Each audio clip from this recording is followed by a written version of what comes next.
Watch me on Kick, dude. What are you doing?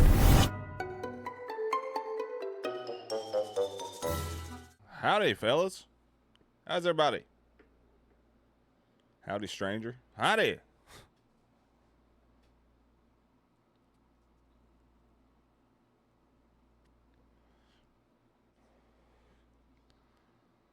How's it going, brother? What's going on, man?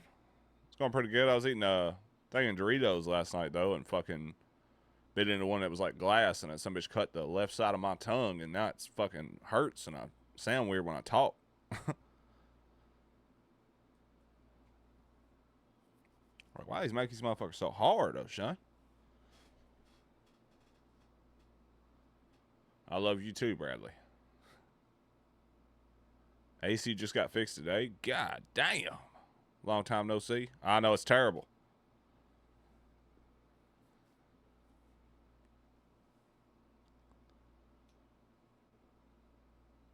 I sent you a video. I don't know if you'd want to watch it. It's in Discord. I seen it in there. I plan on watching it today. I'm going to watch one that Winters sent me this morning, and then I'm going to watch that one.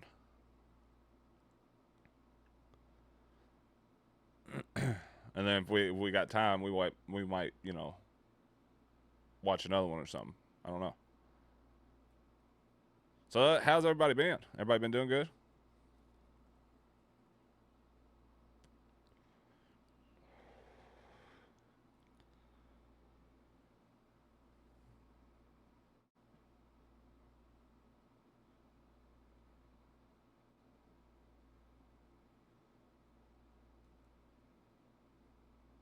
Been lost without your streams, Bubba?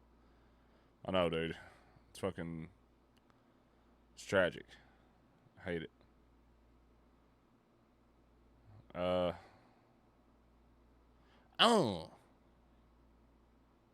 Alright, other than sweating my ass off the past week or two. Yeah, that sounds fucking awful. I'm supposed to be going to Florida July 5th through the 10th, if everything goes according to plan. Congratulations, brother. Get down there and enjoy yourself. Go on a little vacation. It ought to be pretty fun, man. Whenever I went down to Florida, like I said, I went down there for work, but, I mean, I still had a good time while I was there. I didn't go deep into Florida, though. Like, I don't know how deep you plan on going in Florida, but I didn't go that deep. I miss being able to use this. And I found out that I can add those emotes on Discord. Like I can add them into our Discord server so they can be used like as a reaction thing or whatever.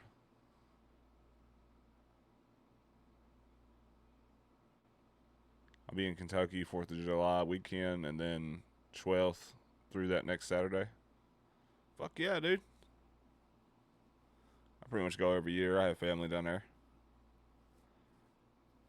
Like I said, when I was down there, I didn't go very deep, but I did like what I seen, you know. Got to hang out with the palm trees and shit. I sent my brother a picture of me down there, and he was like, "Cat in Vice City."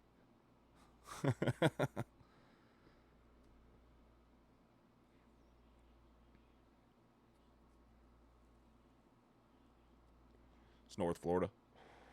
Hell yeah.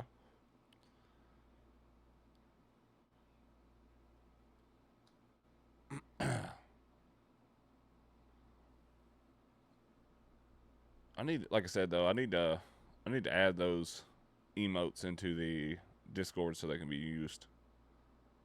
My fucking tongue hurts like a motherfucker, dude.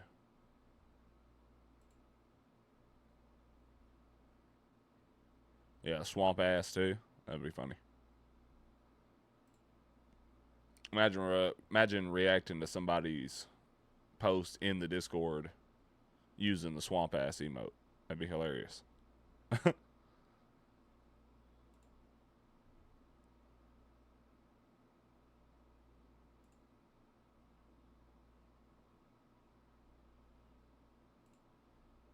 Imagine being able to build an Loud ass shit.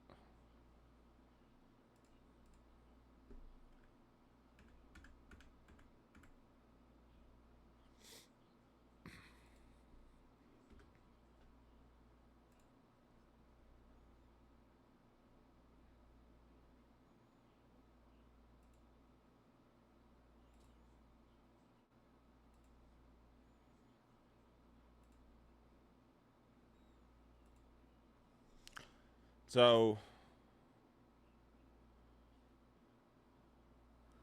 I'm going with my grandpa, his wife, and his sister. He hasn't been down to Florida that I know of in like 30 years. When my uncle got out of prison. God damn, dude. Did you hear about the whole server thing going on? Which one? Which part?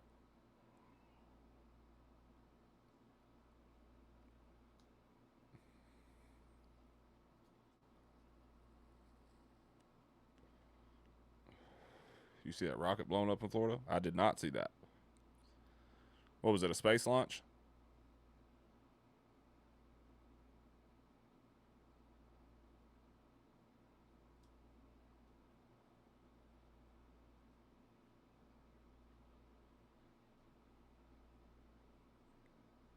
Was it a what? What was it? Was it a space launch when the ship blew up? About members in the other server? Yeah, I heard about it. I got called this morning and told about it. One of Jeff Bezos' rockets. It was a test and it exploded. Yeah, damn. What the? Is it? What's he trying to do? Is he trying to do like SpaceX, or is it just for a vacation of his to go to space? Something to do with satellites. Oh.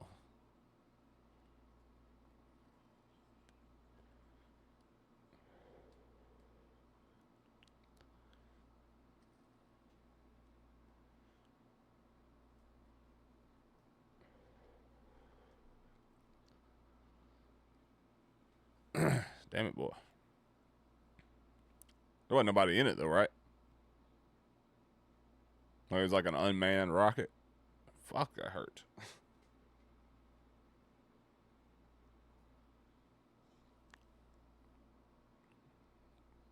I'm gonna sue Dorito. They cut my shit like glass. Felt like the Grinch when that motherfucker was eating glass.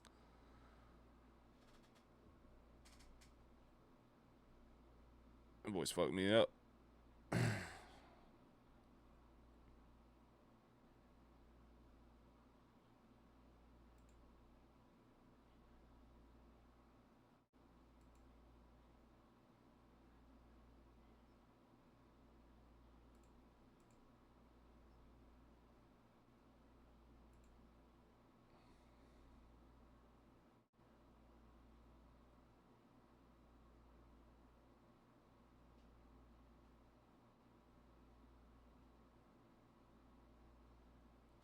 Apparently, in July, they were going to shoot satellites into space. This was a test, and it was empty, probably because they knew it wasn't safe. Shit.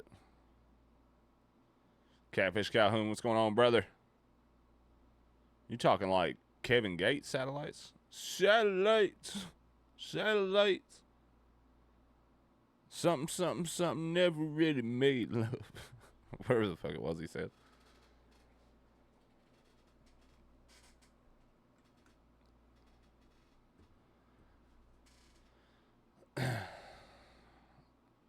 Daddy, what's going on, brother? You gonna play anything today? I don't know if I will or not. Just got promoted at work this morning. Well, congratulations, though, son. Where are you working at now? Or what do you do now, if you want to just put it like that?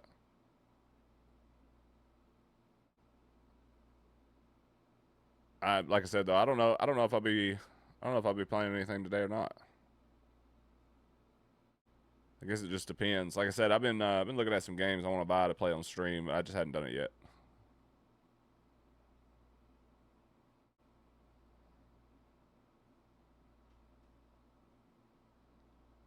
Never really made love. That's stupid. That shit's gonna be stuck in my head. I'll gladly hop on anything now that we got an AC. Hell yeah.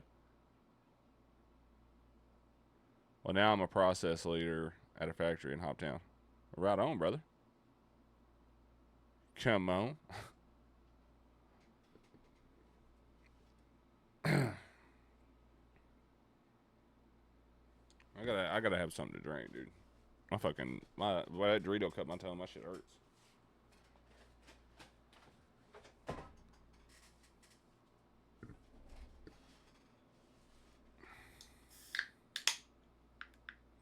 But there's RC Cola back in this house now. I went to Kroger the other day. That motherfucker said, buy 2 packs RC Cola and you get 3 free. And I was like, excuse me? And they was like, yeah, if you buy 2 packs of RC Cola, you get 3 packs of it for free. Bro. I fucking went hard as hell. Mike, do you work tomorrow? Or are you through the week, Monday through Friday? No, I work tomorrow. I work tomorrow 11 to 4.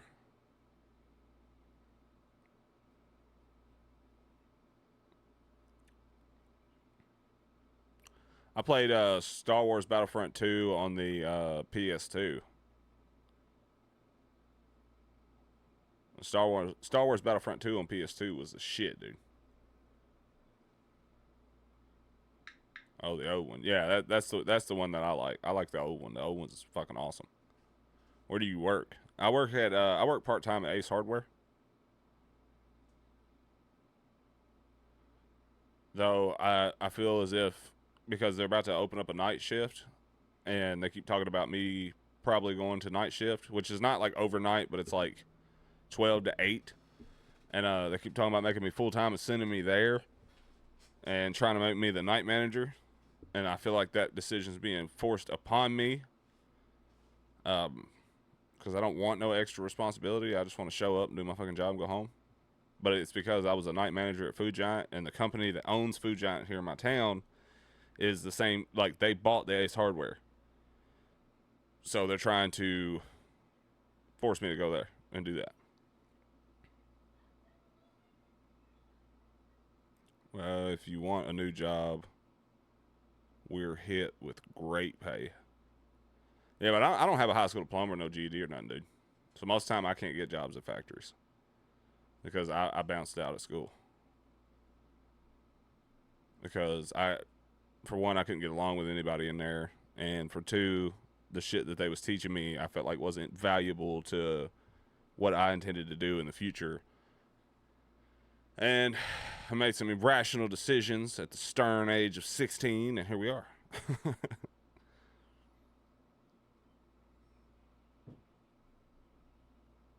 So they have a modded version called Kyber, and it has all the characters you want. See, whenever I'm playing Star Wars Battlefront 2, though, I like to just be the Stormtrooper. Like, just the regular guy with the rifle. That's the shit that I like. I like the fighting, you know, like almost like a war and shit. Like, I don't know what it is about that, but it's just like really fun to me. If you don't want promotions, you shouldn't be a hard worker. I'm not a hard worker. It's just because I used to be a hard worker, and people assume that I'll do that again, so they try to put me in positions that I don't want to be in. Come to my factory. I didn't even use my diploma when I got hired, but that was 7 years ago. You should play it with me.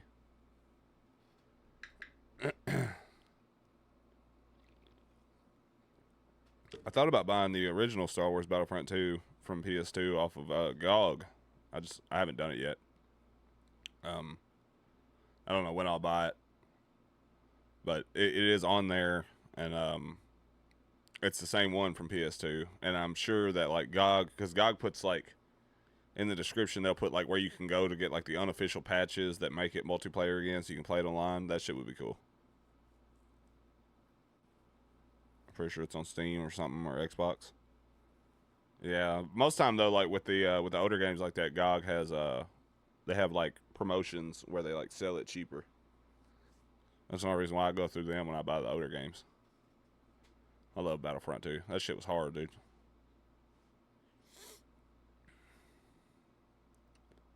But yeah, that's why I can't work at factories, because I don't have anything like that. All the Battlefronts are on Xbox, I believe. They are. They're all on there. I don't know if Star Wars Battlefront 1 is on there, but I know that the other ones are. I'm thinking about streaming Dino games. I'm not sure what that is. You talking about like old games? Like old school games? Is that what Dino games means?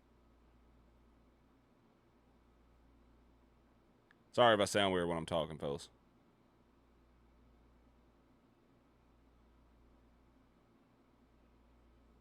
Dinosaur games. Oh, yeah. Yeah.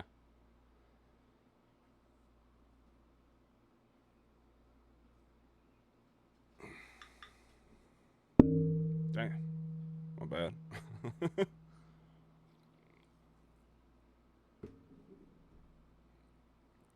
As long as you don't have a factory, I'm pretty sure my felony will hire you. Or shit. As long as you don't have a felony, I'm pretty sure my factory will hire you. I do not have a felony. So yeah. But that would be an awfully long drive though. You know, go down there and work.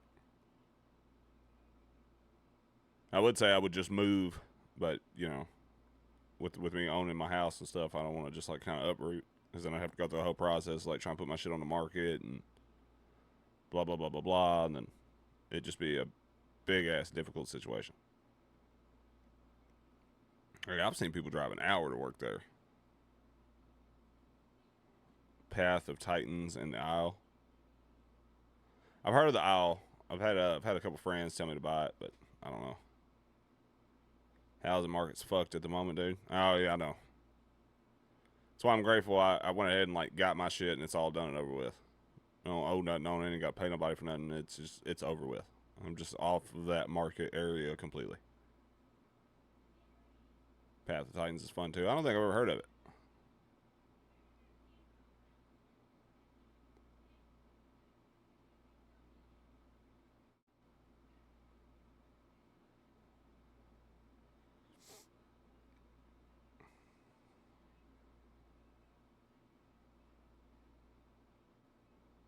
What happened Wednesday? I thought you were gonna stream 3 days a week. I was going to, dude, but my tism kicked in, and I ended up talking to a guy up until like 6 o'clock, 6 something, and this dude told me some wild ass shit. I'm not gonna say what he was or what it is that he did. I told Alan about him in a VC. I don't want to get the dude in trouble, just in case somebody sees this video.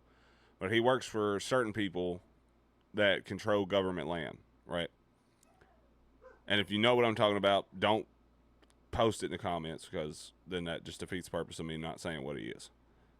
So he works for certain people that control government land, and he's part of like an excavation team.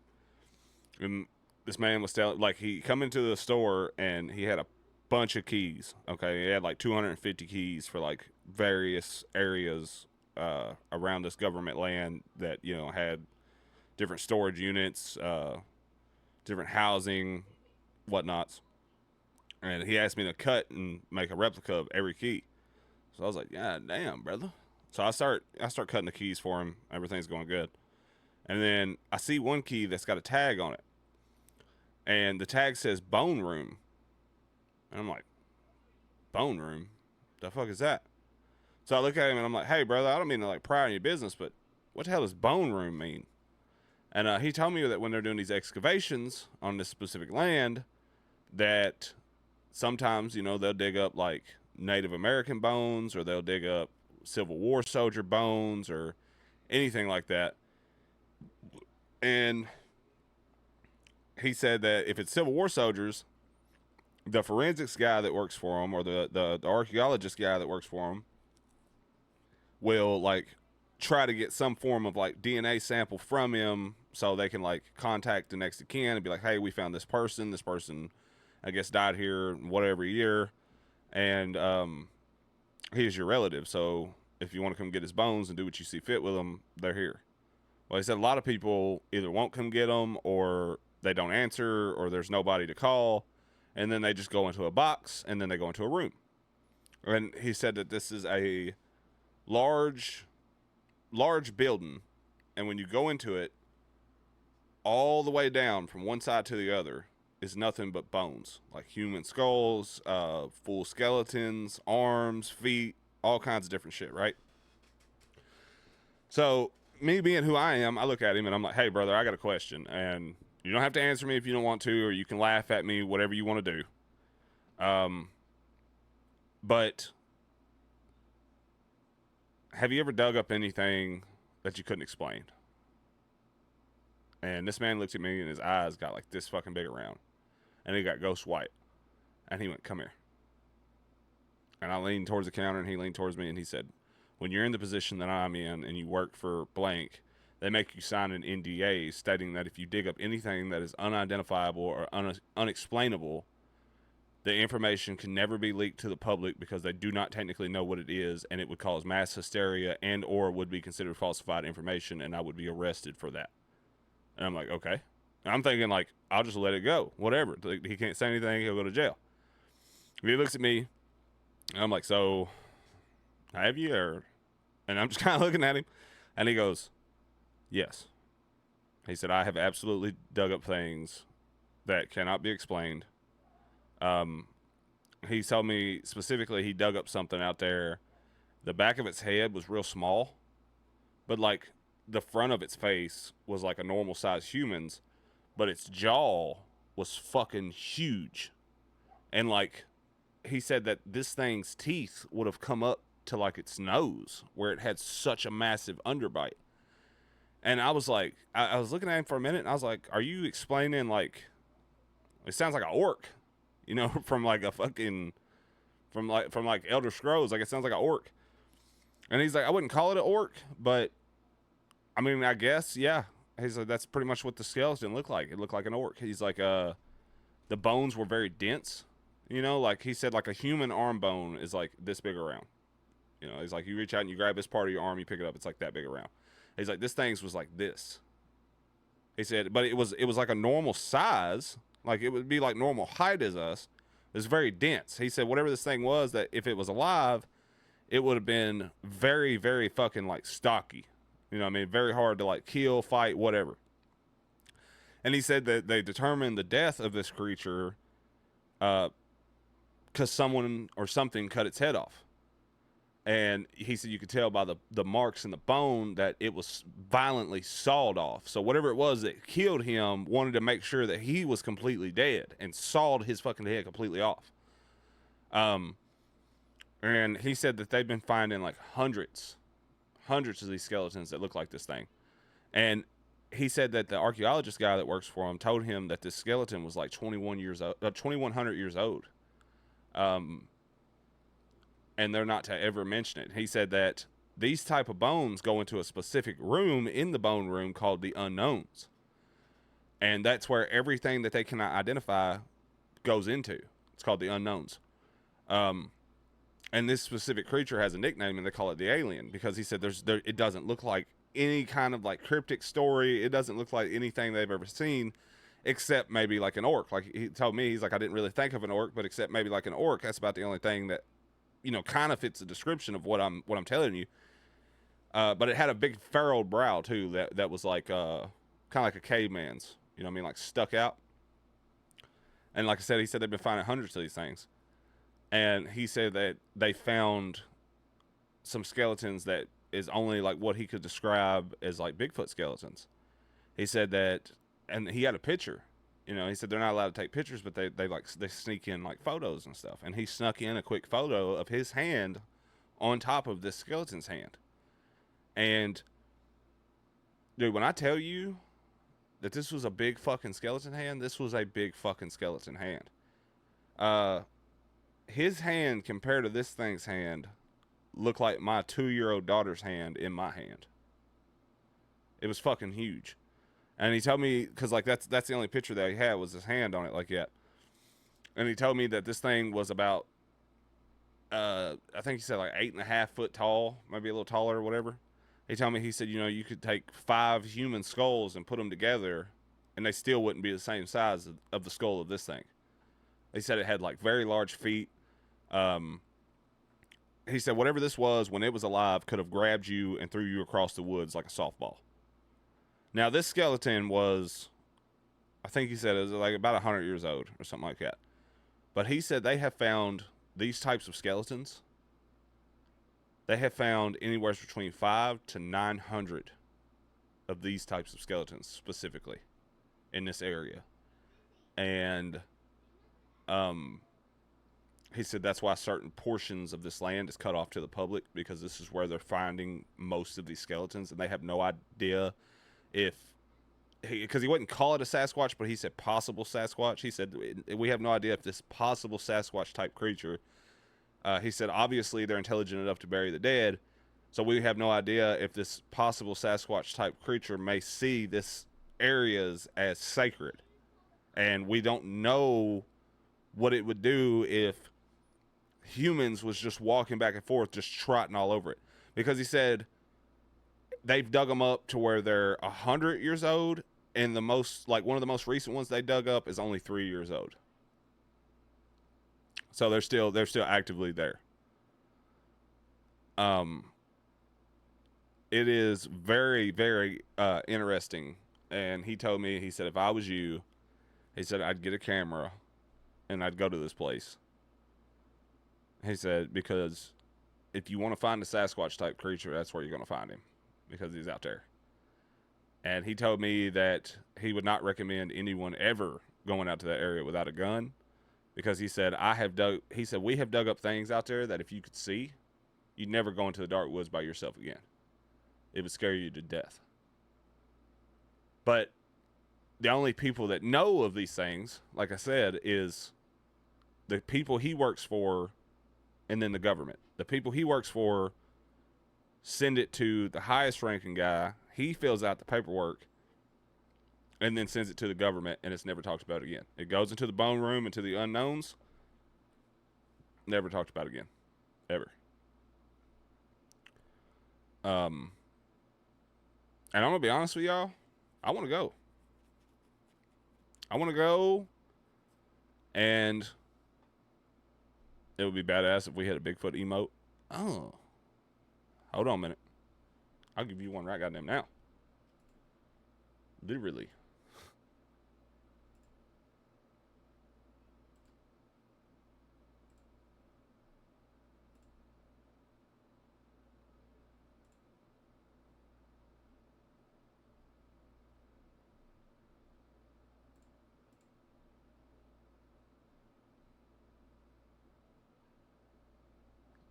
Wait, I'm gonna have to. I mean, he's in here. I got him, but I have to resize him. Hold on a second.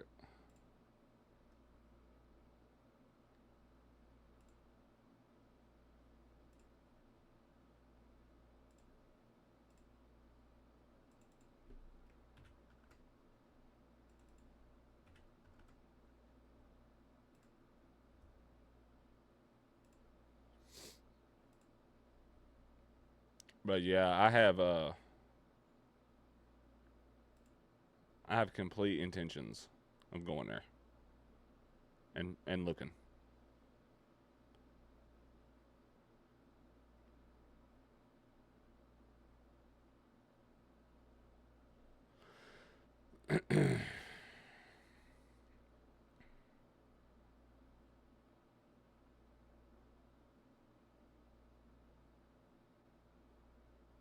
He also told me that he knows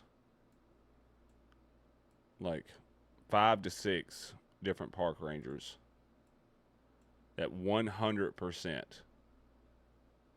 knows this thing exists out there and have been like face to face with it and have pissed their pants.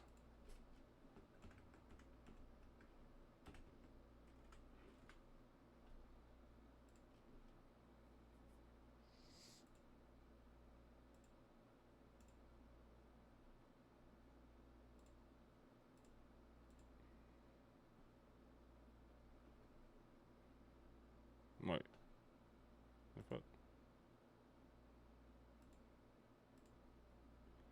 Oh, brother.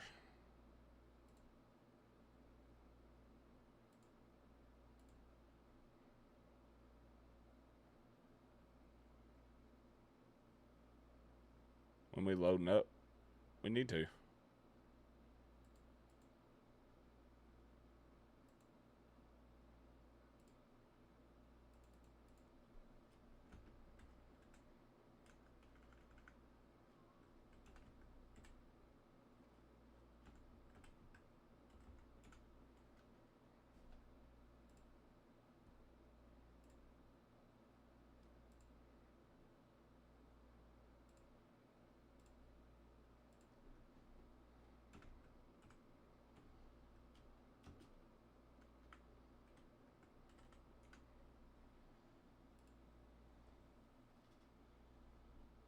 Y'all check your emotes, boys.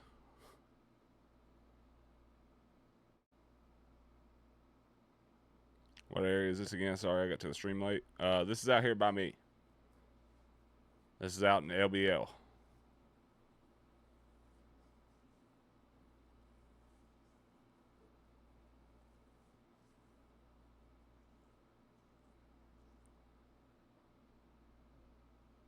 There he is.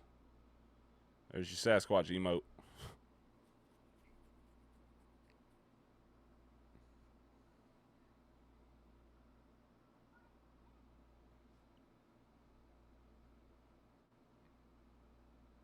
Oh, Bigfoot, oh, Sean.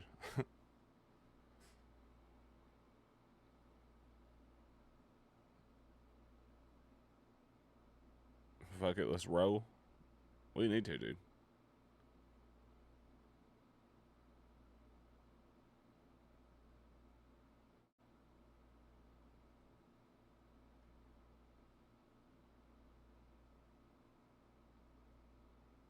Next video idea, Bigfoot's chronic swamp ass. Shit. I don't think Winters is in here. Mike versus Bigfoot hand-to-hand combat. Well, with the way this gentleman talked, I would not stand a chance, dude. That motherfucker would kill me.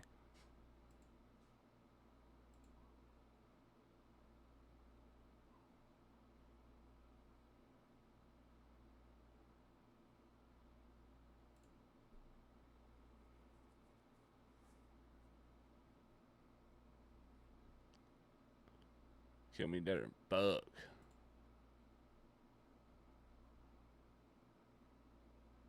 Just submit Mike and that'll be over soon. No, it's over. We ain't doing all that, O'Shane. I don't wanna watch Winter's video without him, so because he sent it to me. He wanted me to watch it. So we're gonna watch the one that Alan sent.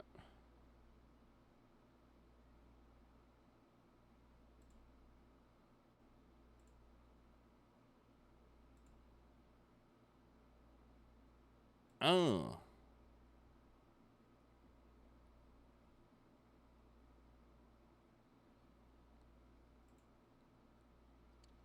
Alright, I'm gonna smoke me a quick cigarette and then we'll watch this video. What is this video about?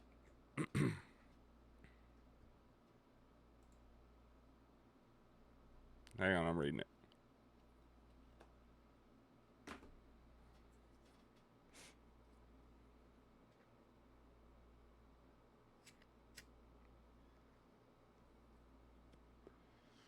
Okay. I see.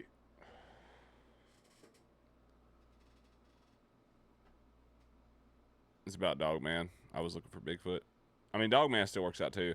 I did ask him about Dogman, if they've ever come across anything like that, and he said no. He said they've never seen anything out of the way that would relate to that. They've never dug up anything that would relate to that. Nothing. Though he did say that they found Civil War soldier bones of Civil War soldiers that's literally been torn limb from limb. And not in like an animal attack either. Like something grabbed them and ripped their arms and legs off and just threw them on the ground.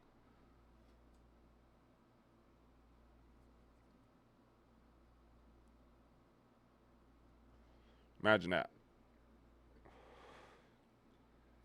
You're a Civil War soldier. You're just hiking through, dude. And also, next thing you know, something bigger than hell's got a hold of you, and that motherfucker's just ripping.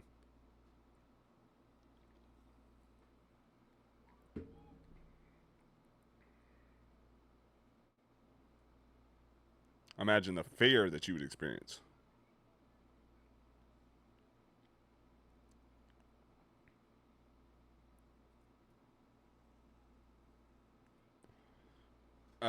There was something happened back in like the 80s over here where there were some people that was like camping in a camper and something ripped the fucking door off the hinges and went in and tore them limb from limb and just left them. I don't know what's up with that, but they did.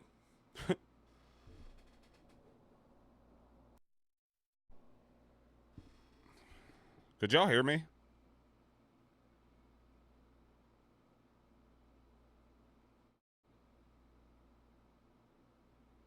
I think that's what the video goes over. I watched it for like 5 minutes, and I was like, all right, this will do. I don't know what's up with that. I don't know why y'all was able to hear me, because this microphone has no source of power to itself. Like, it's by itself, it has no power whatsoever. So it has to be routed into the interface. And then there's something called 48 volts of phantom power, which then in turn powers the microphone that allows you to be able to talk through it. And there's a button on here to turn on the 48 volts of phantom power. And it wasn't on. So I don't even know how y'all was able to hear me this whole time. That's weird. I looked over and noticed it wasn't illuminated and was like, what the fuck?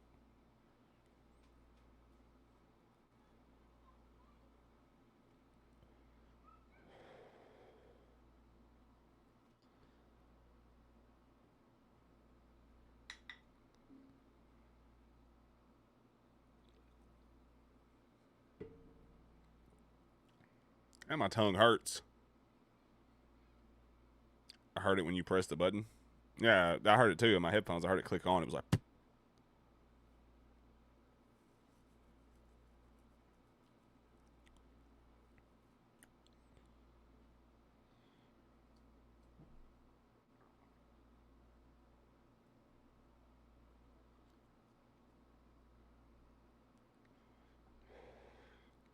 I wish I could just do just this for a living. You know how much cooler that would be than working at Ace Hardware?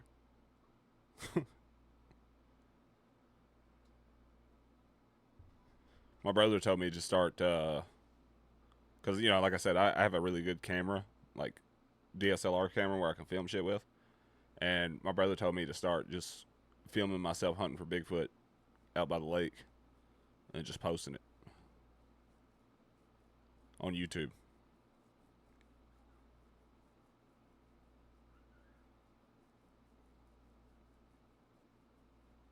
No, not OnlyFans, oh shun.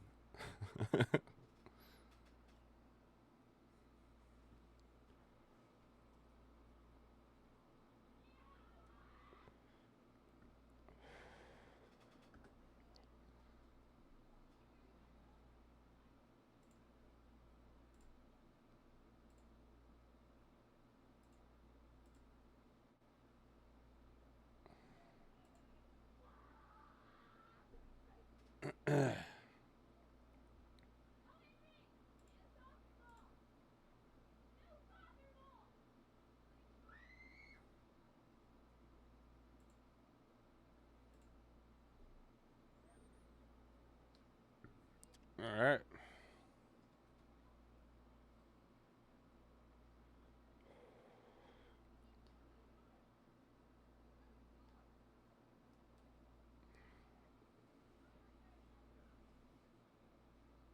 Yeah. Um, my bad about Wednesday though. I know that the streaming thing has been slowing down quite a bit. What's the deal with the server poaching members or some shit? Can you talk about it? Uh, I don't know if I'm allowed to talk about it. So,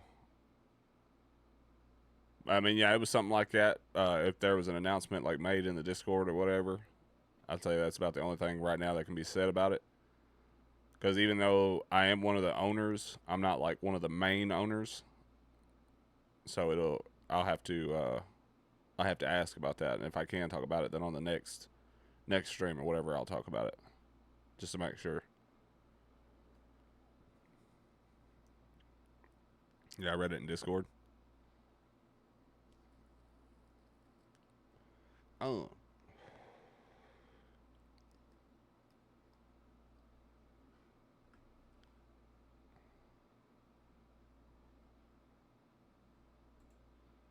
so you know about the gist of it?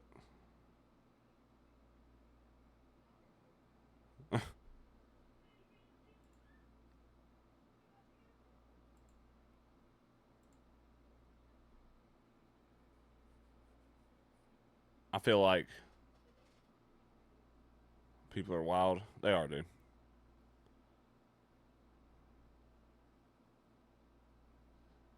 Yeah, I know, but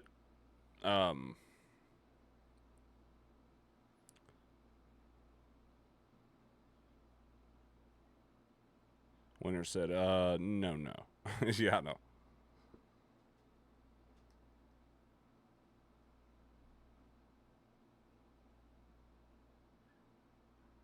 Hit his ass with a band hammer, like, banned. Yeah, he definitely did.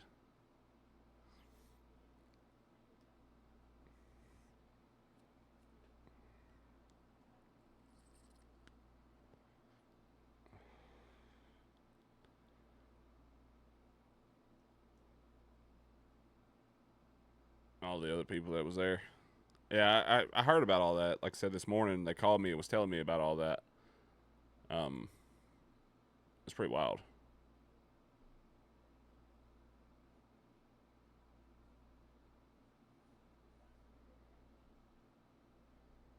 It wasn't very smart.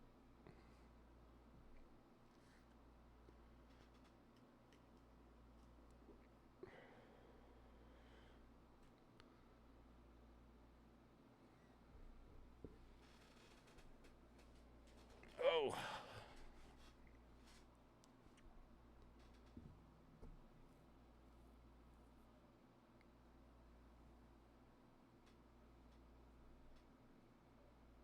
It's hard to think when you have a snake in your ear making false promises. Yeah, I imagine.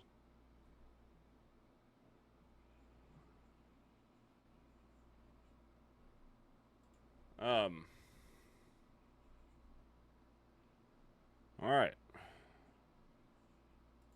We got 3 hoe people in here.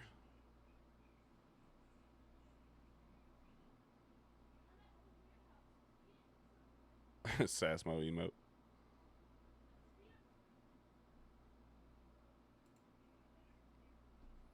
You boys just want to go to Discord and hang out with me? How's that sound? Does that sound more fun than me just sitting here on camera? Sounds more fun to me, if I'm being honest with you.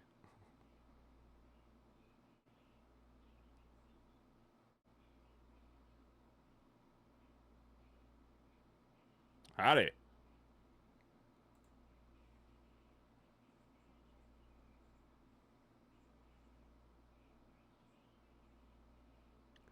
My wife gets home, I'll be down, but I wanted to hear you talk about this video. Alright, Dean.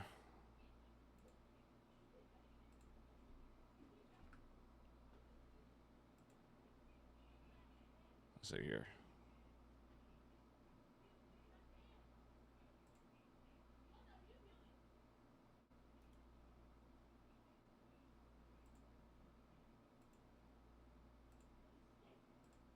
Oh, okay. The land between the lakes. Lock in on that one. National Park. America's vast national parks and sprawling recreational areas are said to play host to a gallery of mysterious entities. Already, right off the bat, that's exactly what we was talking about. I know you mentioned that earlier, but it instantly starts with a camper with the door peeled open and blood everywhere. This week we take a look at a murderous cryptid, which is rumoured to reside in a region which separates the southeastern states of Tennessee and Kentucky, a place known as the land between the lakes. Before we get to that though, we'd just like to take this opportunity now, expecting viewed as a some case chapter of the volume. We've also now using the link in the We ain't doing that here, oh son. We ain't doing that here. All right. Oh, by the way, land between the lakes is literally where I live. I literally live there. That is my home. That is where I'm at right now.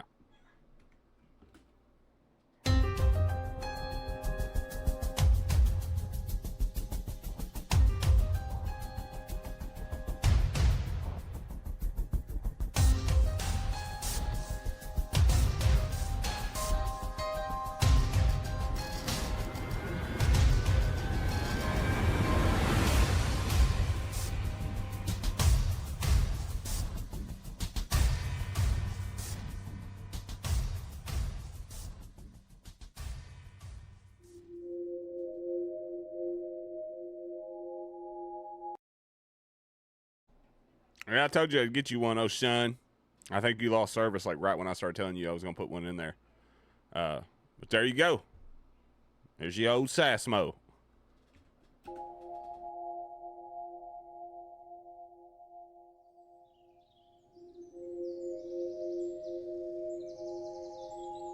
It was in 1963 that President John F. Kennedy designated the rolling forest land, which separates Lake Barkley from neighbouring Kentucky Lake, a protected recreation area.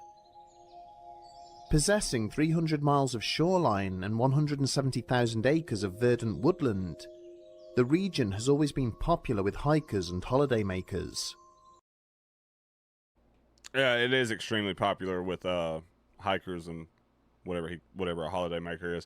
There's a lot of tourists that come down here, and they constantly want to go down to the lake and hang out and do this and do that. And then for some reason, every time one of them leaves, they always have like a new story of something horrifying that they seen while they was down there, or some kind of interaction with something. Land between the lakes is definitely a vast wilderness full of just randomness. I mean, you'll find like Civil War relics.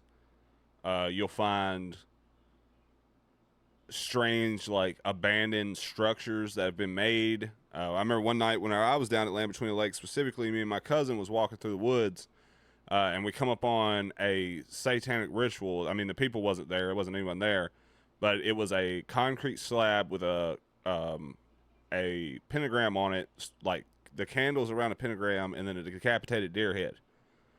So, I mean, you always find some kind of freaky shit down there at the Land Between the Lakes. If you just walk around enough, you'll find like the weirdest shit. But ever since European settlers first ventured inside its boundaries, there have been reports of enigmatic and mysterious creatures which dwell in amongst the trees. French hunters and trappers sometimes return from the forest, describing encounters with shadowy figures, which would mysteriously disappear when challenged. There were also reports of strange lights which hovered in the skies overhead, trailing the hunters as they made their way deeper into the woods.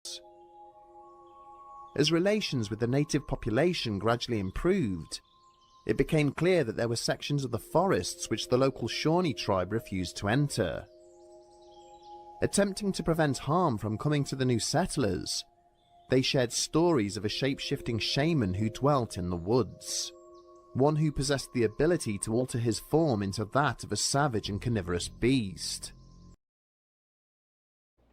Back in the late 90s or early 2000s, there was two Clarksville, Tennessee police officers that came up here, and they was hunting over towards the area of the Land Between the Lakes. And they decided to go their separate ways while they were hunting. Well, both of them reported that they both felt simultaneously around the same time that they were being stalked by something. Something was watching them and following them and whatnot.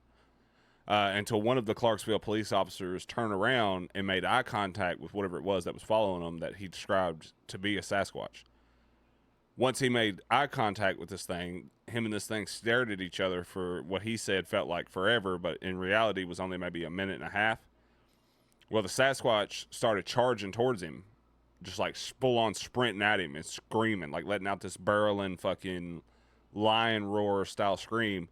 And he pulled the pistol that he had on his side and pointed it at it and yelled "stop," because he didn't really know what it was, but he just knew that if it kept approaching, he was going to shoot it because it was obviously aggressive.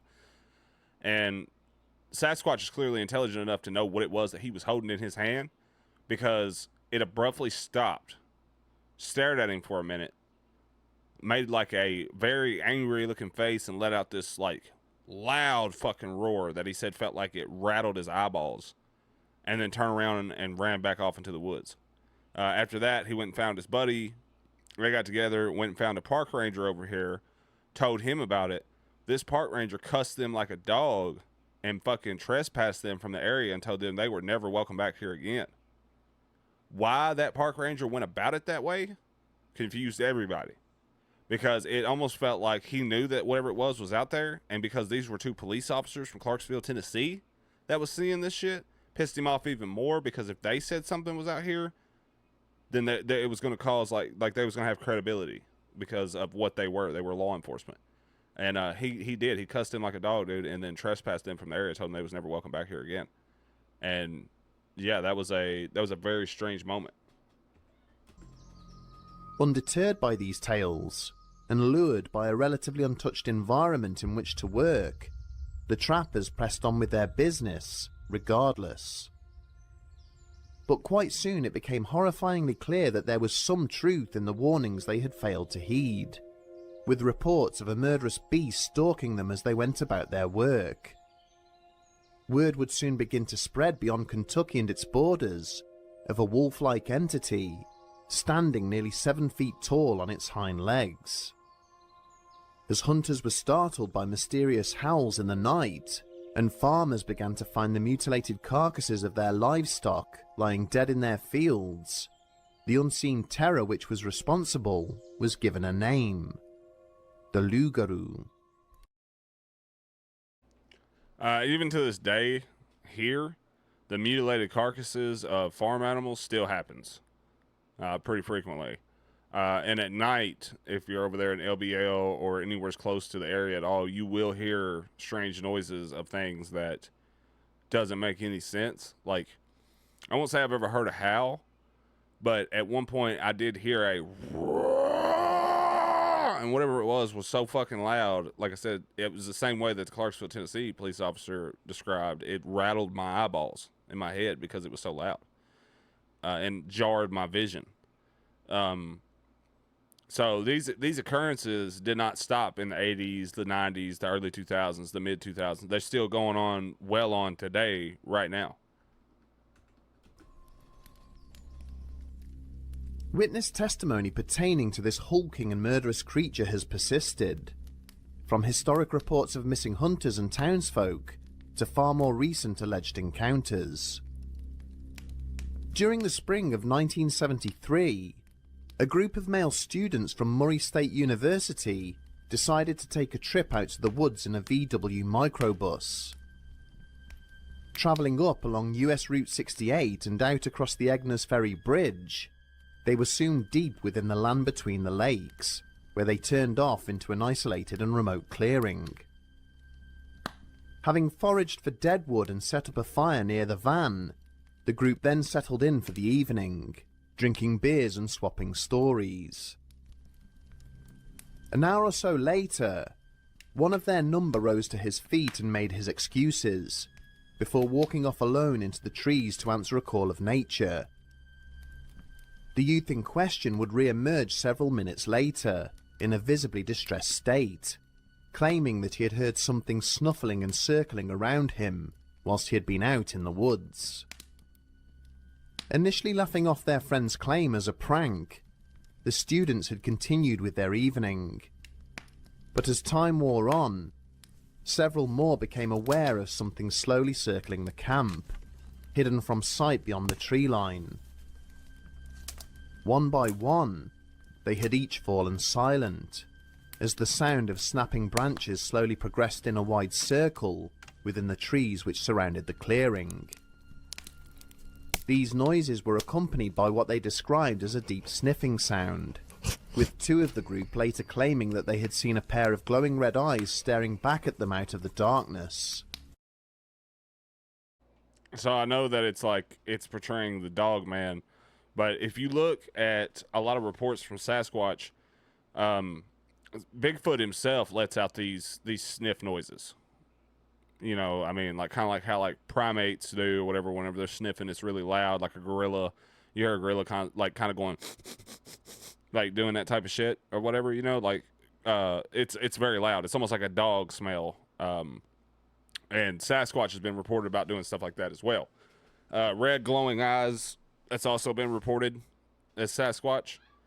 I'm not saying that Sasquatch is an aggressive creature, but I do think that he gives off warning signs because I believe he's a very territorial creature, and I think that once you've invaded his territory enough for so long, he will become aggressive. I think everything he does is a warning, though, to try to get you to leave, and then just like a rattlesnake, if you don't listen to that fucking warning, you're gonna get bit. That's how it works, dude. Suddenly, a deafening wolf-like howl sounded from nearby, which immediately prompted the youths to pile back into their transport and start the engine. But no sooner had they done so than a tall and slender shape slammed into the back of the van. The resultant force knocked several of the students inside off their feet. As the van pulled away, the sound of shrieking and grinding metal came from the rear, as if the back end of the vehicle was caught on something. Driving straight back to their campus, the group were horrified to discover significant damage to the tail end of the vehicle, with 4 deep and distinct gashes gouged into the cover of the engine compartment. It was as if something with huge claws had repeatedly slashed and torn away at the metalwork. 5 years later, in July of 1978... especially if a female Sasquatch is around, her baby's with her, and you get too close. I think so too. I think the male Sasquatch stays around as well, almost like a father figure to the younger Sasquatch. I believe that once they're together, they're just together. And I think that that's what makes the male aggressive and territorial, especially if the female Sasquatch is pregnant. You know, he'll probably become aggressive like that, because, I mean, a man would become aggressive too if he was forced to live in the wilderness and you didn't know how animals was going to react to your pregnant wife. You know, so that's, you know, that and like any other like mama creature, cat, dog, deer, anything, man, you approach this baby, human, you approach this baby unannounced, it gets aggressive. That's just how nature works. All I'm saying is Marcus would have been pissed, and he probably would have gotten out and shot at it, and would have ultimately been mauled to the bone whenever he got out of the car. A 17-year-old girl named Jan Thompson had gone to stay at her aunt's house in Grand Rivers for a couple of weeks.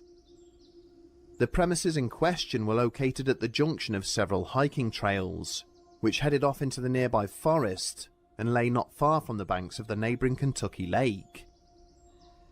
Thompson very much enjoyed spending her summers at the location, as it gave her the opportunity to spend time with her younger cousins, Joe and Rhonda. When her aunt and uncle would head off to work during the daytime, she would sit outside the house and keep Rhonda entertained. 13-year-old Joe would usually spend the day off out in the woods on his dirt bike. But one evening, as the two girls were sat playing out on the front porch, they heard the sound of Joe's bike heading back towards them through the woods. They realized almost instantly that something was wrong. Looking into each other's eyes with growing apprehension, the pair knew that the pitch of the bike's engine was far too high, indicating that it was being ridden at a dangerous speed.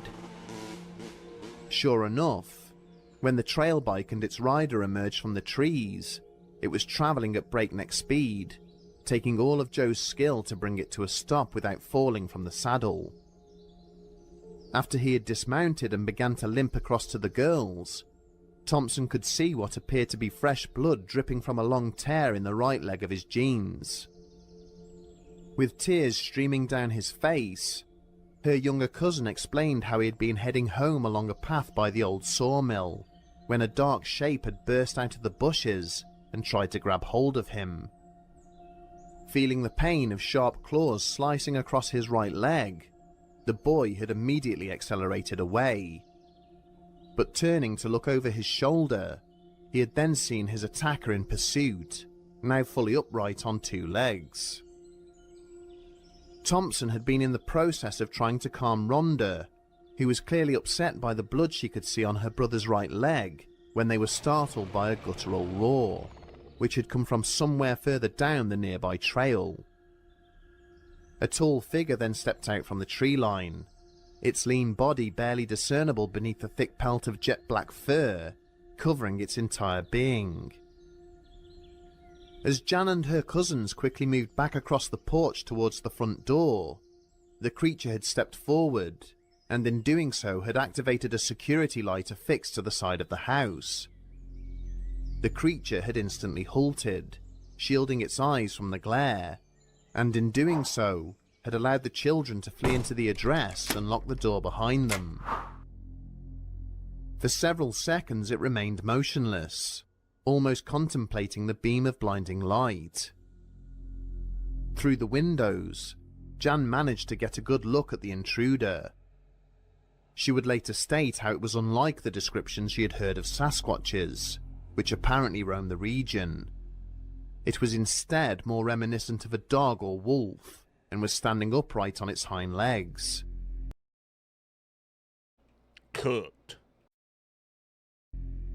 Its black eyes were almost indiscernible, somewhat lost amongst the mass of dark fur surrounding its features. As the creature then resumed its steady advance towards the house, Jan seized several knives from a drawer in the kitchen before ushering the younger children upstairs, where they all hid under one of the beds.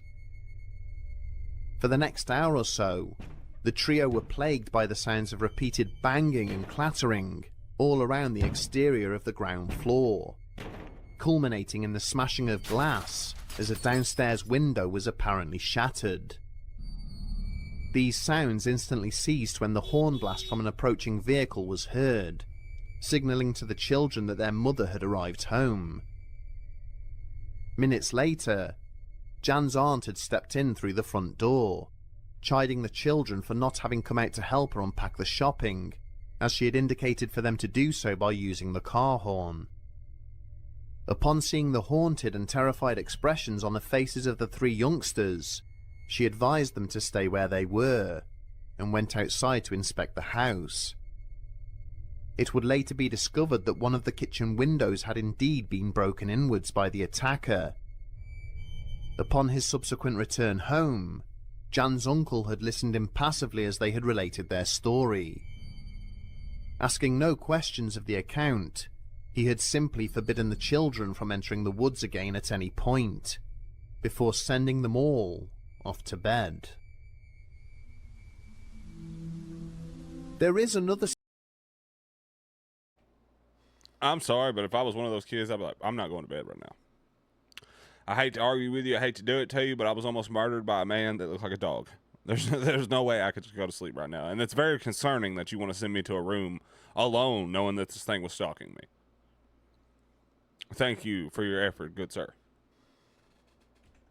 Story, however, with which the beast of the land between the lakes will forever be associated. A horrifying tale allegedly covered up by the local authorities to avoid widespread panic. This was 100% covered up by the authorities, by the way. That is not at all a joke. In 1982, so the story... Also, let me just say, my dad remembers seeing this on TV. But he said after that, there was no, like, follow-up. There was nothing in the papers. No questions around town. No nothing. Nothing at all. He said that shit just instantly went under the rug and got quiet.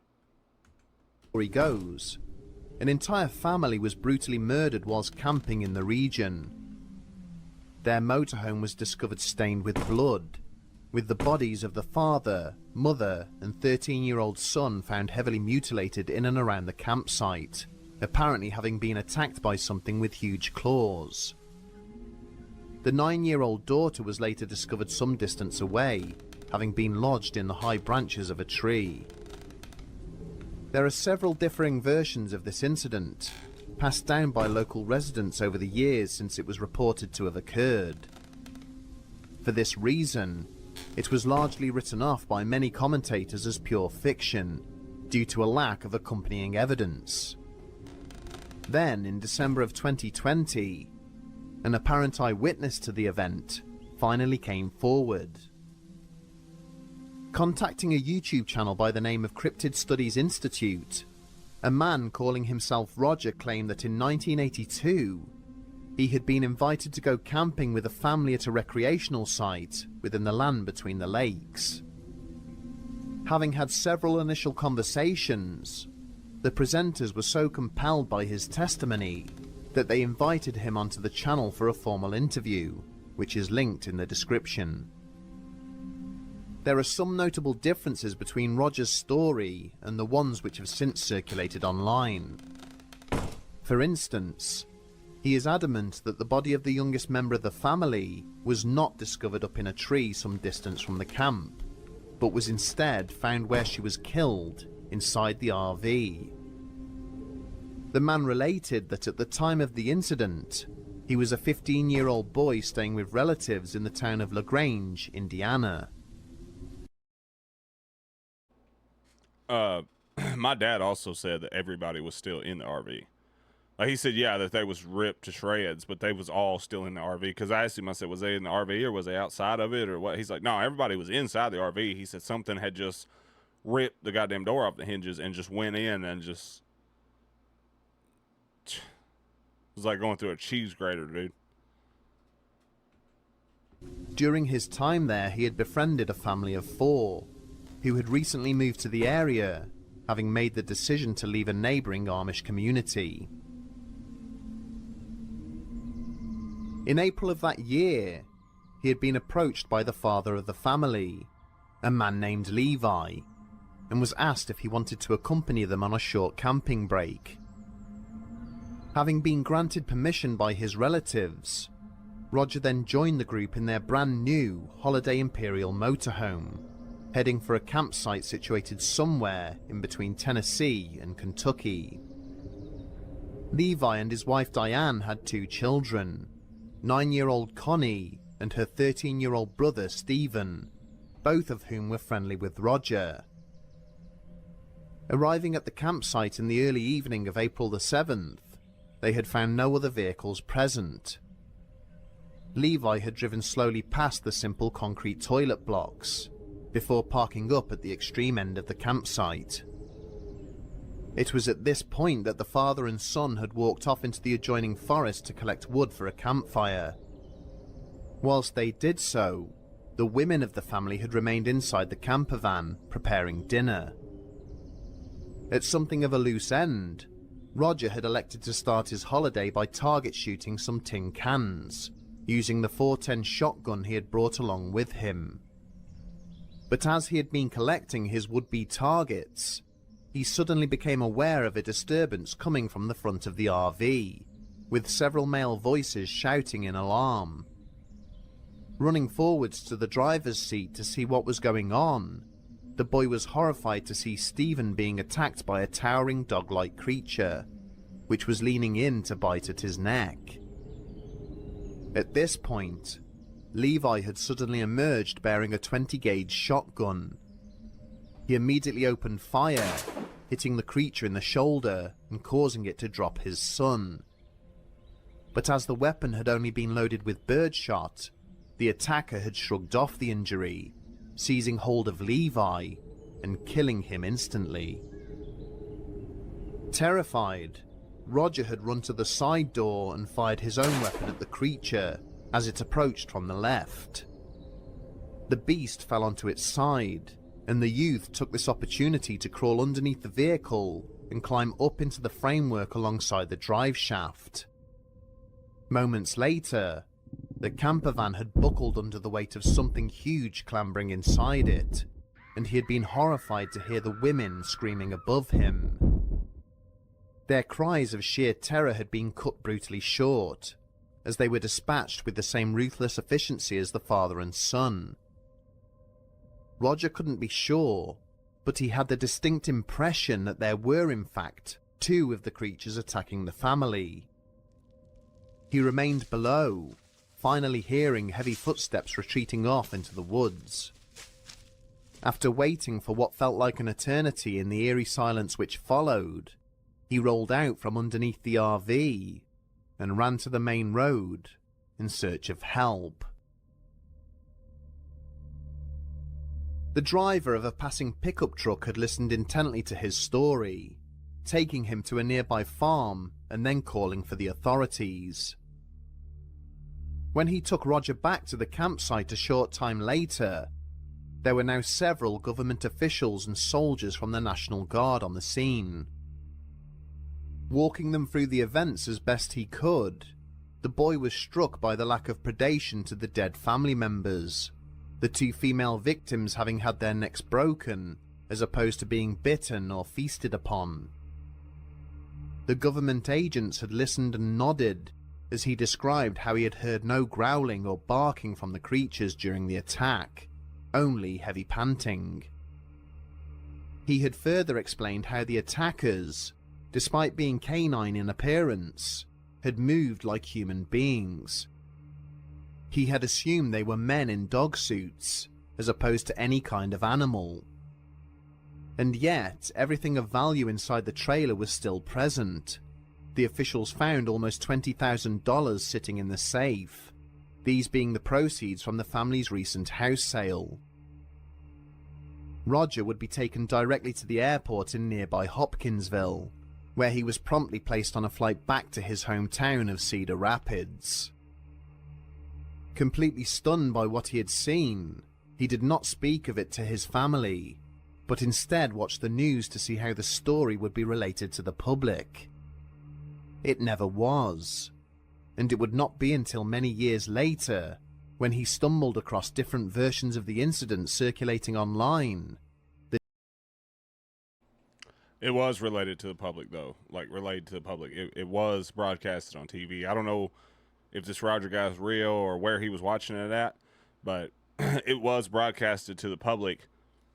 But it wasn't broadcasted, you know, like the way he explained it. Like, Dad said it just said that a family of 4 was murdered by...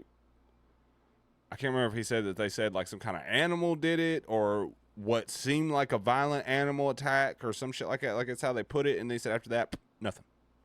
Never heard of it again. It was like a short 15 seconds on TV and that was it. It moved on past it. But he realized it must have been covered up. America's more remote regions are no stranger to reports of tall and aggressive cryptids, which are known to attack the unfortunate souls who cross their paths. But the majority of these have been ape-like in appearance, with a much smaller percentage being described by witnesses as canine. The beast from the land between the lakes is somewhat distinctive, in that it supposedly resembles an upright wolf, rather than possessing the hulking frame of the dogman, which is decidedly more humanoid. However, its behaviours appear far more human-like, with the creature reacting to technology with a greater degree of understanding than similar entities. This has led some to believe that the beast is possibly a skinwalker of Native American folklore. The commonalities in the stories of this creature and its various encounters with people make for an interesting case, but the fact remains that there is no proof to support its existence. Not to cast doubt on those who believe they have seen this entity and others like it, but until more compelling evidence comes forward. Yeah, that's basically exactly how it happened. It will remain the stuff of legend.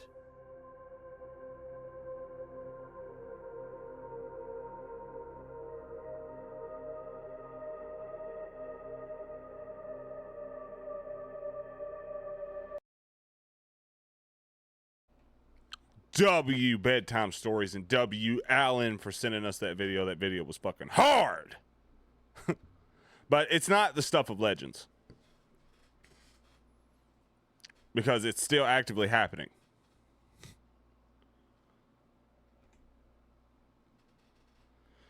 I'm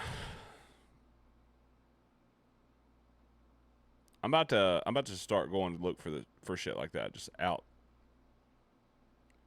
outright just go wherever it is that they say that it is and just find the fucking shit.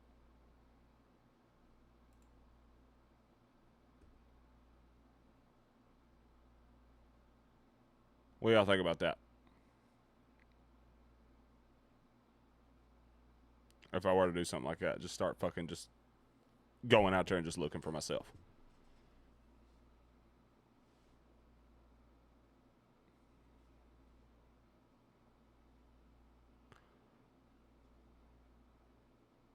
If Mikey Poo gets hurt, we fucking riot. Like, like the TMH After Dark channel. What if that's what it was?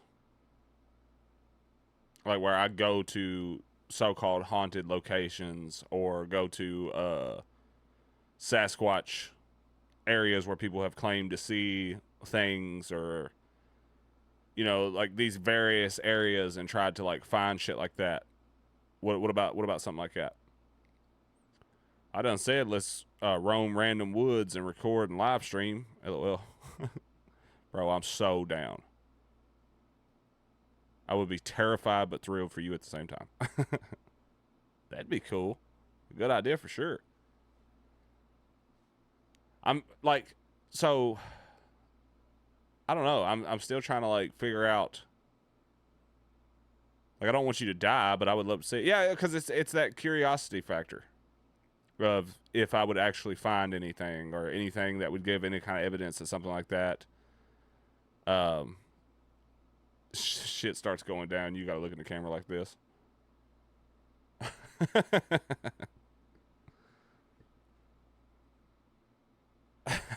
I can't remember how I did the face, dude.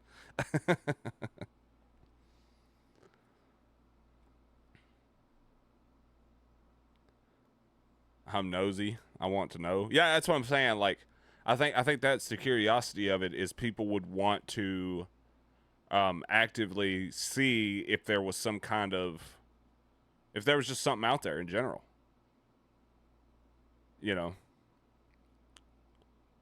That's why we go live. The way if it does happen, everyone can see it. Mike is always packing, buddy. Yeah, I do. I carry a gun everywhere with me. Even if you don't see it, I can assure you it's there. And I agree with that, like live streaming it, like from like a IRL stream, but also simultaneously recording it with cameras. That way, if there's people that want to like be there but can't physically be there, they can still watch. You know what I'm saying? And then you got the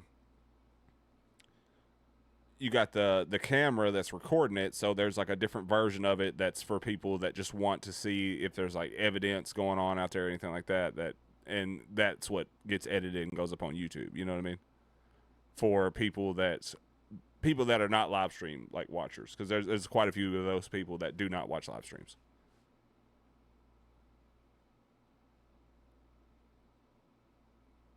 It will be on the VOD and downloaded to my computer and then put on about 15 different flash drives. It'll never be lost. So that motherfucker will be carbon copied, put in Google Docs, all kinds of shit.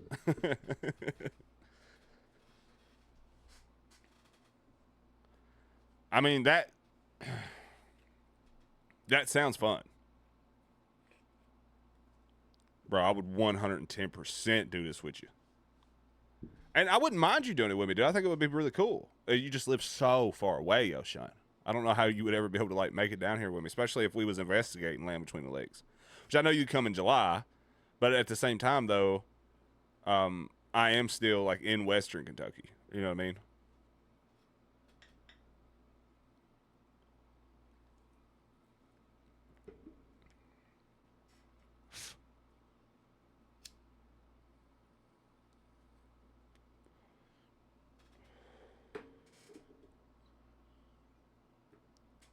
It's something that I want to figure out how to do. I'm a free man. I can go where I'd like. Hell yeah. It's something I definitely want to figure out how to do. And I don't know why, but I've always had this, and this is not egotistical or like none of that craziness, because I don't know why I've always had this feeling, and it's not because I don't think the other people are doing it right. It's more of, for some reason, I've always thought that if I ever go out of my way to go look for Bigfoot, I will absolutely find him and find definitive proof of his existence. And I think the reason that being is because I'm not doing it for money or any of that shit. I'm going out there and doing it because I want to know, and wanting to know like that. Sorry, I got sidetracked. I was reading something. wanting to know like that, I think opens my heart to like, and I'm very like detail oriented. I pay very close attention to very small details, and I can sit in one spot for hours and hours and hours and not say a fucking word. So if he can't smell me, he's not gonna know I'm there. You know what I mean? If he can't smell me, he's not gonna know I'm there. But no shit, if I can get my disability, I'm definitely gonna do it with you. Hell yeah, you'd be the one. And the first thing I would do too is as soon as the camera hit him, and y'all seen it, I would go, I fucking knew it, dude. Oh my fucking god. Just sit there in like dead silence, just filming this motherfucker.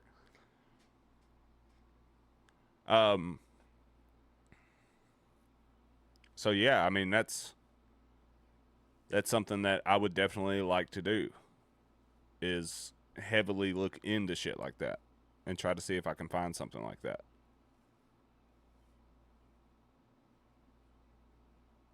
You hear me yell, "Gotcha, bitch!" Motherfucker turn around, come barreling at me and you.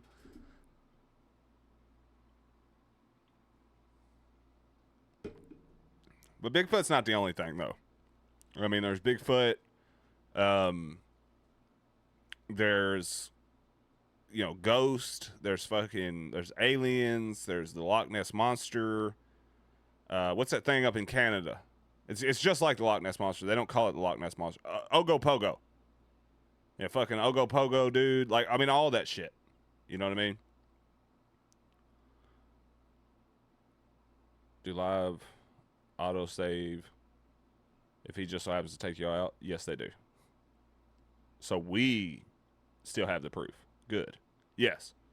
And Alan knows how to download it to make like multi copies of it if he needs to, if I'm ever like violently slaughtered by Sasquatch. The vampires of Pikeville, Kentucky. Vampires? like multiple? It's not just the vampire of Pikesville, Kentucky?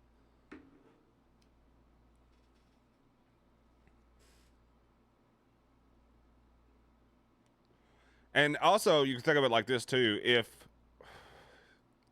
we don't have service good enough, which is a very good possibility, we wouldn't have service good enough to actually be able to live stream a Sasquatch hunt in the middle of like dead LBL, with there not really being any cell phone towers or anything around.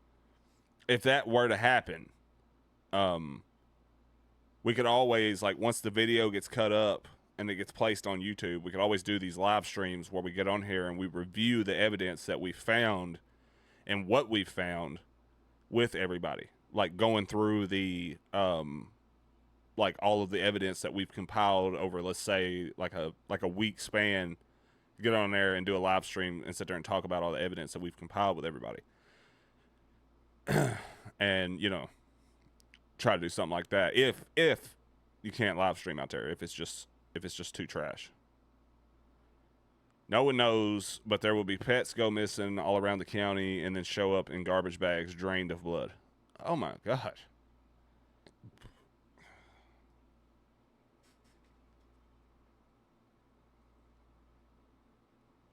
I'm sold. It would definitely be fun. So tonight, what I'll probably do is if that's what we're going to do, because I mean that's kind of a dream of mine to hunt Sasquatch, which I think I've talked to y'all about that since y'all started watching me. Is I want to hunt Sasquatch. I'll probably revamp my After Dark channel and get it ready for like Sasquatch hunting and shit. Change the banner art and stuff. I'm gonna keep the same name. I'm gonna keep it After Dark because that's what you do anyways. You hunt Sasquatch after dark. It doesn't always happen, but it does time from time. And ghosts, yeah. Sasquatch, ghosts, aliens, Loch Ness Monster, Ogopogo, fucking. I don't know if I believe in the Jersey Devil. I gotta be honest with you. I mean, I would look for him if, like, let's say you get popular enough on YouTube where you're getting paid a lot to do these things. Yeah, I would definitely put money towards looking for the Jersey Devil, but I don't know if I would necessarily like believe in the Jersey Devil. Mothman, going to go hunt Mothman. Is your wife going to be okay with this? My wife will probably go with me. My wife is very obsessed with the thought of Sasquatch, aliens, ghosts, Mothman, the Jersey Devil. In fact, we would probably get closer in that event, which we're very close now, but we would probably get closer. Because that's kind of a dream for hers too. That's actually what got us, like, it sounds weird, but that's actually what got us talking. It's because, you know, when we met, I was flapping my jaws to somebody about Bigfoot or something. I can't remember what it was. Some kind of cryptid I was flapping my jaws about. And she just chimed in and started talking about it. She was actually very knowledgeable about these creatures, and I started talking to her about it, and then boom. After that, we just, we never quit talking to each other.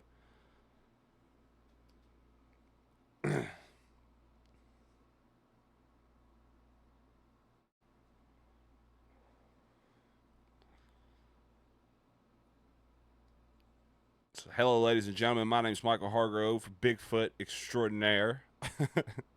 Also, I wouldn't go out in the woods and hoop and holler like a goddamn idiot because, you know, there's no proof that Bigfoot actually makes those noises. Yeah, I mean, he lets out like these barreling screams, but from anything, any literature from back, like way back when, like before, like modern Sasquatch hunters, like anybody that used to call him the wild man before they had the name Sasquatch for him,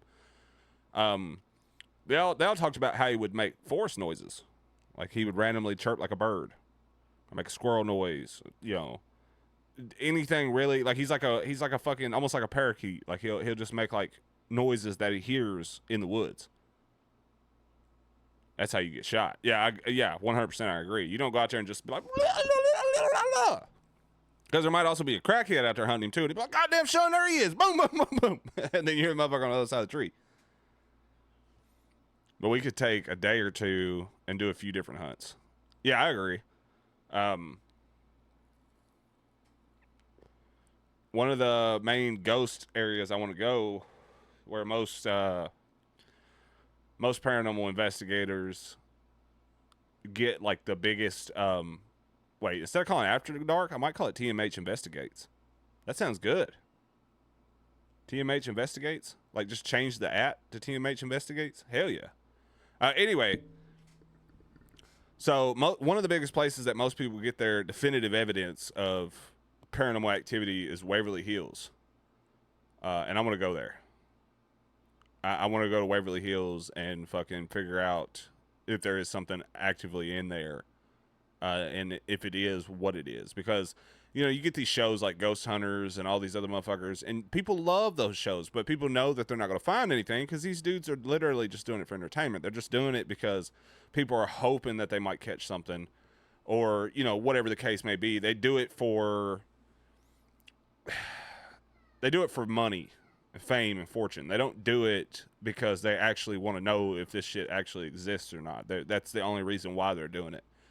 I'm doing it because I want to know for a fact if these things exist. And I'll sit in fucking Waverly Hills for hours in dead silence, picking up anything I can. You know, I'll sit in the woods for hours in dead silence, listening for anything I can. I'm not too friendly with water. I don't like don't get me wrong, I will go after Loch Ness or Ogopogo or whatever you want to call him. But I am definitely terrified of an extremely large creature in the water with me. You know what I mean? Like I'm not that worried about a big creature in the woods with me. I'll shoot him if I have to. But something about a very, very large creature in the water, and I'm in the water with it, makes me so goddamn uncomfortable that it's not real. What we trying to figure out exists. I'm talking about the TMH After Dark channel, revamping it and calling it, like changing the @ and calling it TMH Investigates, and going after Bigfoot, going after paranormal shit, going after just a bunch of like random cryptics and all that shit. Wait, did they not tear that place down? I don't think so.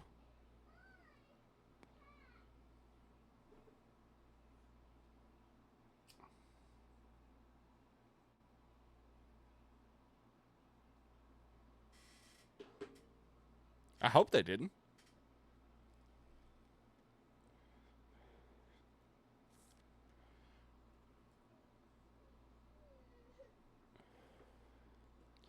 Y'all give me just a second.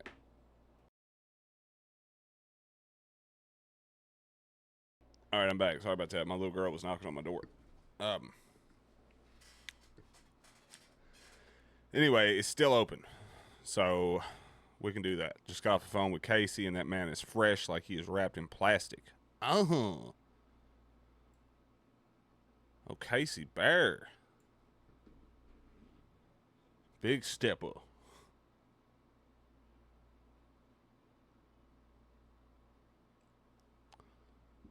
What's he doing? Is he going on like a date, or what's going on with him?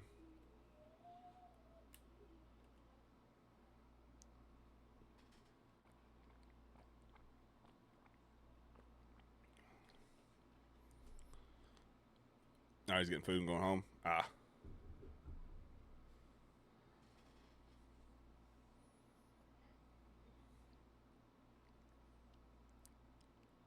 We can have up to 10 people private investigation for 8 hours starting at 8 or 10 p.m. Yeah, the lady over yesterday, if you catch my drift. Hell yeah.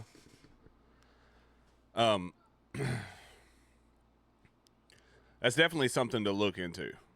That's what I'm saying. You know, we're definitely gonna like deep dive into the thought of that. And get ready for that ideology and that move to find the unknown.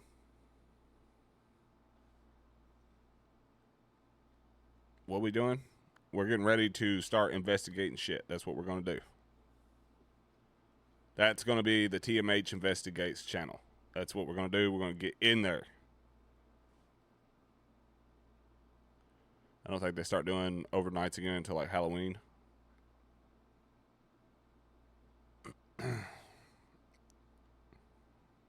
In there like swimwear. Let me look real quick. When is it open to the public to book?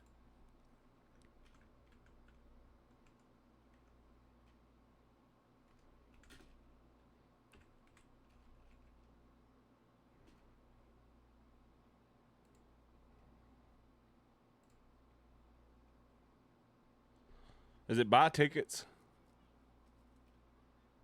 Is that what it is? You got to buy tickets to do it? Hang on. Our 2026 tour season runs from March 1st through August 31st. We may offer off-season tours, weather permitting.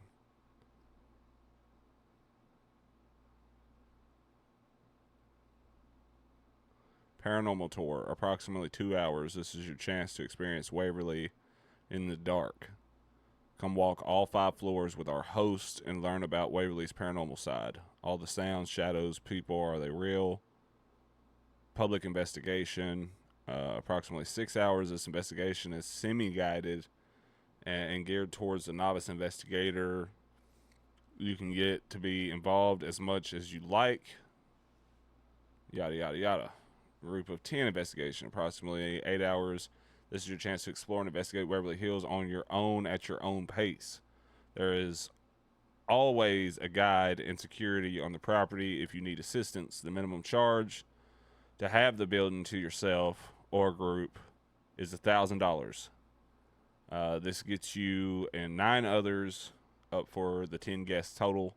The private investigation Waverly Hills, and you can have less than 10 on the private investigation. The minimum charge remains the same. Any additional guests over the initial 10 are an additional charge. Gate A is the only access point to the hospital.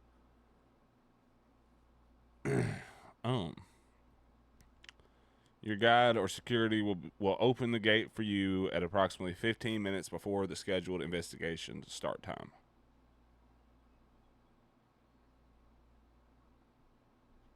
Yeah.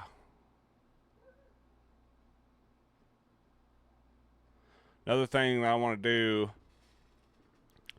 is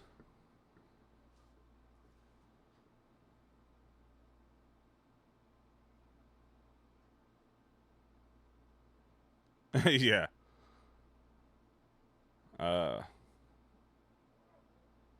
Can you imagine going down there with 10 people and see something? It would smell awful with 10 people shitting their pants. I'd spend 100. We'd have to try next year, LOL.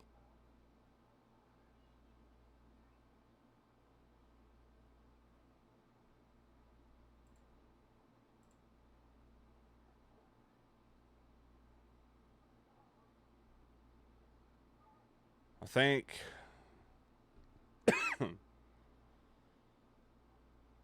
I think this is definitely something that I'm gonna do. I'm gonna go to this hospital. I'm gonna find the shit. Frequently asked questions.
I'm moving to my PC.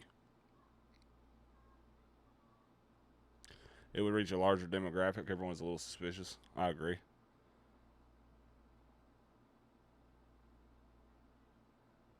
Bro, I just called and the woman that gives the whole message thing sounds creepy. Oh, hell no.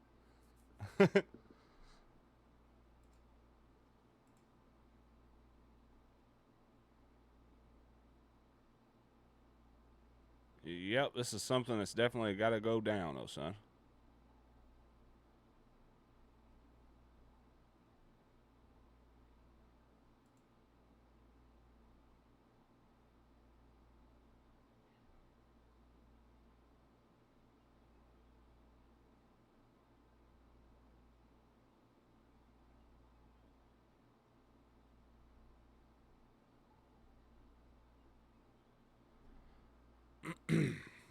So, Bigfoot first.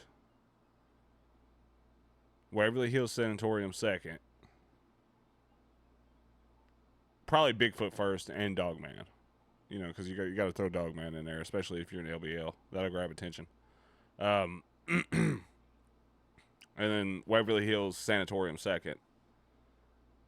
And then also, I'd also like to do like residential. Like if some motherfucker like contacts me and was like, "Hey man, I got a fucking house. It's terribly haunted." Yeah, I'd like to go there and investigate his house, to see if it actually is haunted. Like provided he can give me like some kind of proof of something that would like pique my interest enough to make me want to go. We should do some old abandoned schools and some Civil War battlegrounds. Yeah, what's that one? Gettysburg? They say that place is haunted as fuck.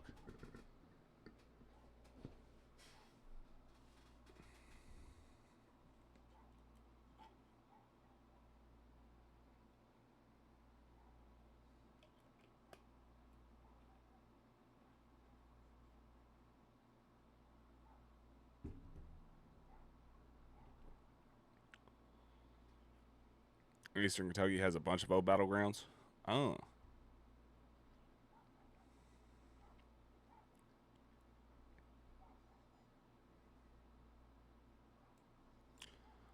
Is it Waverly Hills? Is Waverly Hills considered the most haunted place in Kentucky?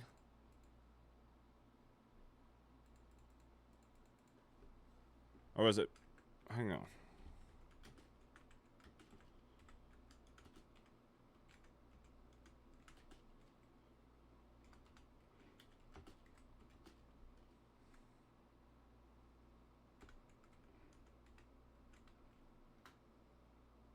Yeah. Waverly Hills.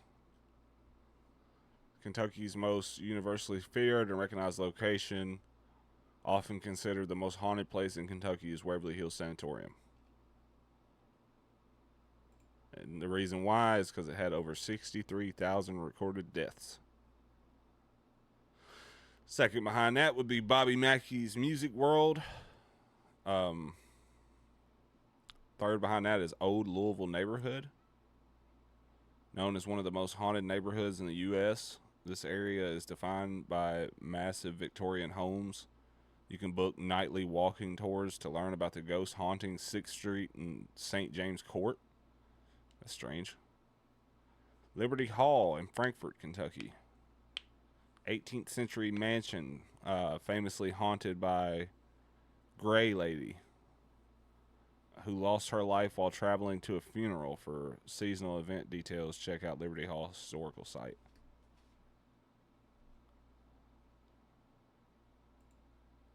Let's see. r/haunted Kentucky. Are there any haunted or abandoned places me and my friends can go and explore and do some ghost hunting around the Louisville area? Try Waverly Hills Sanatorium. They do ghost tours, blah, blah. Gates of Hell in Crybaby Bridge.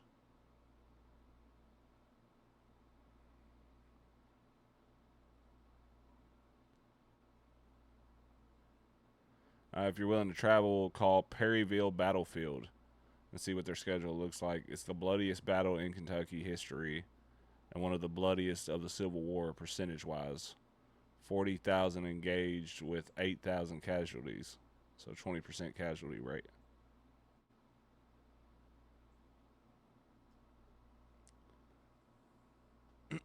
Let me catch up here. My bad.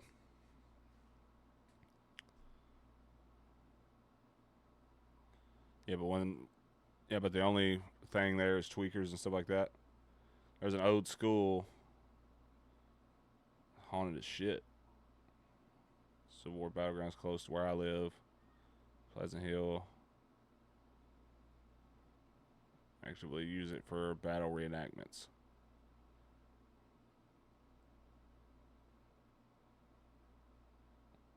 There's a spot, reenactment spot. Yeah, Bobby Mackey's shut down, yeah.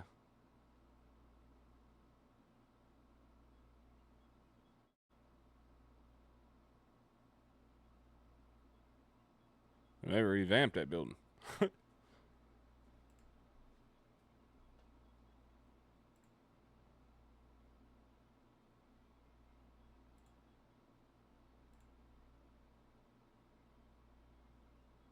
Okay, I will say Liberty Hall in Frankfort, Kentucky, the haunted mansion in Kentucky, does look a little creepy. I'm just gonna go ahead and lay that out there. Let me show y'all what I'm looking at here. Look at that. I mean, that place doesn't look just eerie as hell.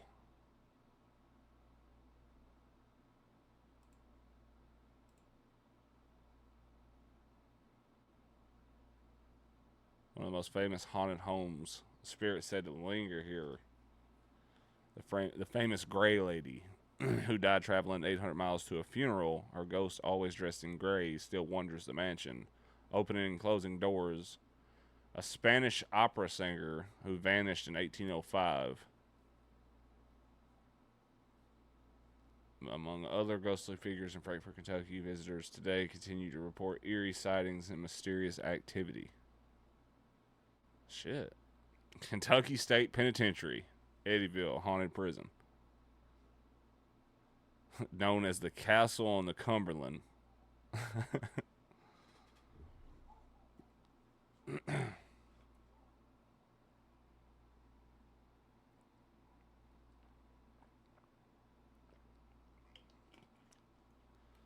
Not mistaken, I believe Louisville was one of the most haunted states in the U.S.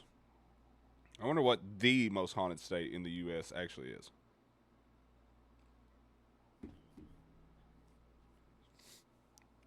Countless ghost stories, execution, diseases, brutal conditions left behind. Restless souls, guards and inmates alike report footsteps, voices, orbs, and dismembered screams. This haunted Kentucky prison is as chilling as it is historic. Yeah, but they won't allow us to do, like, nothing in there, which is horribly annoying.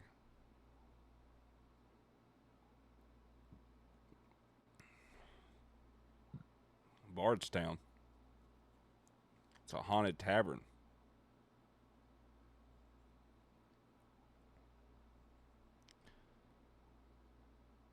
Jesse James himself is said to have fired his gun at a ghost here, leaving bullet holes that are still visible today.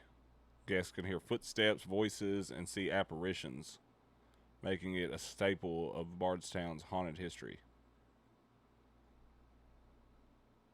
There's Waverly.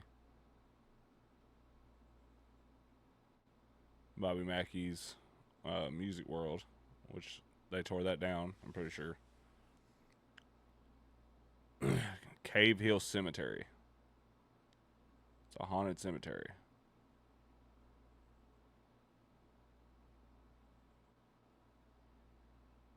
Colonel Sanders and Muhammad Ali.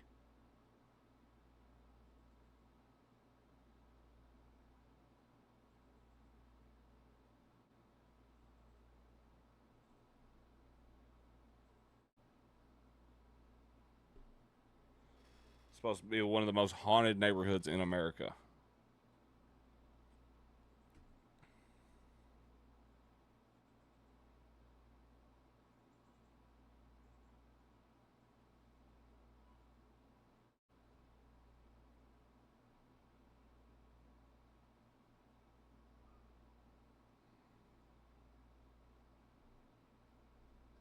I guess that's it.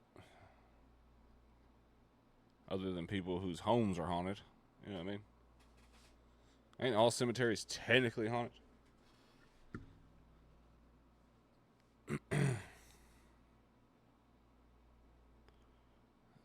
You big crazy.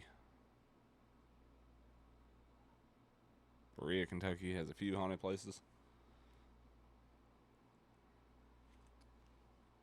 I guess all cemeteries would technically be haunted. I mean, there's a few like haunted cemeteries here in my town.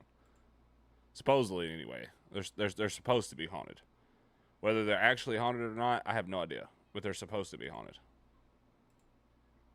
What's the most haunted state in America?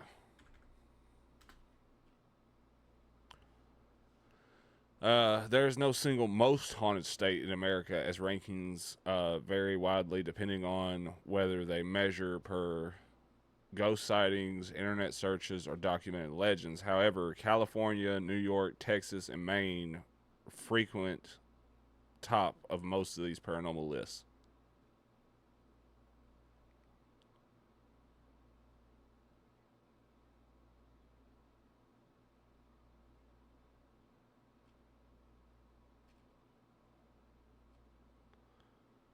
Oh, hell no. Maine has an area called Mount Hope Cemetery. It's one of the oldest garden cemeteries in the country, and it was prominently featured in the 1989 film adaptation of Pet Sematary. Katie's isn't haunted, quit lying. You hush. You don't know. You've been here once.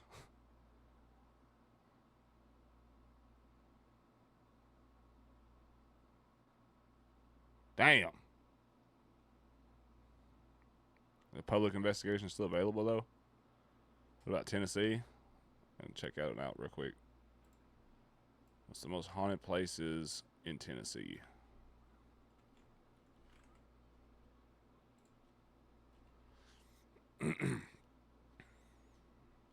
Tennessee is packed with chilling, historically rooted haunted locations, from Civil War battlefields and former asylums to homes terrorized by famous spirits.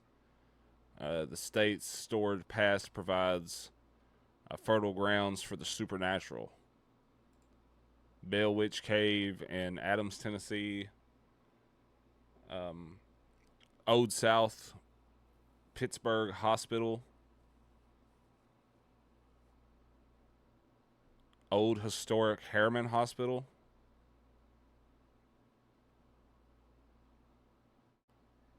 The Lots House in Franklin, Tennessee.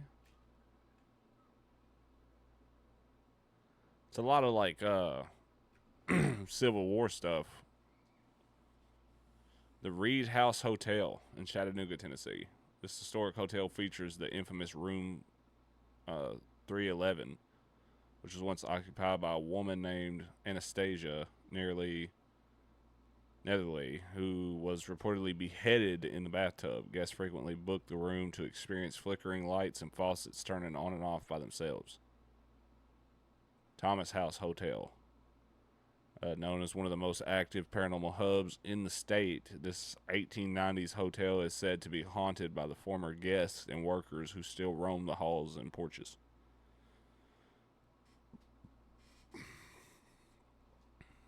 That sounds terrifying. I'll come back and we'll go exploring. We need to.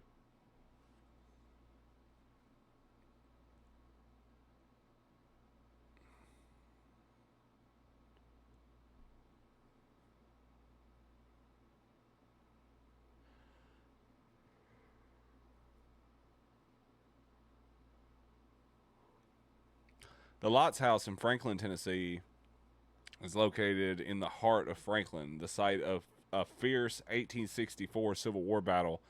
This 1858 home was used as a field hospital. Visitors report seeing bloodstains on the floor and cannonball scorch marks on the walls. What in the fuck? You just look down and see a fucking bloodstain? Just sitting there, dude?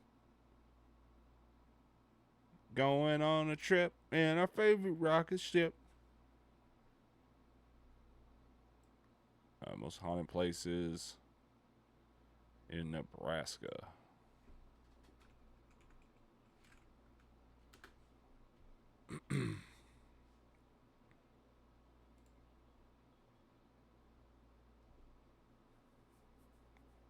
The Argo Hotel in Crofton, built in 1912.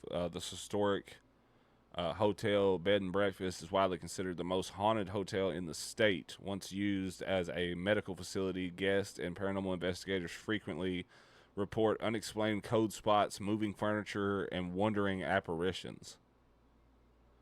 Museum of Shadows, housing over 5,000 verified haunted artifacts from around the world.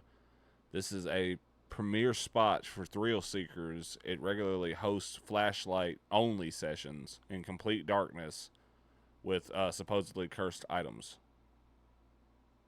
Seven Sisters Road, Nebraska City. This stretch of unpaved rural highway, officially Road L, is home to Nebraska's most blood-curdling folklore. Legend claims an enraged brother or father hung his seven sisters from seven separate hills alongside the road. Brave drivers report phantom screams, cold spots, and sudden inexplainable car troubles. Hell no.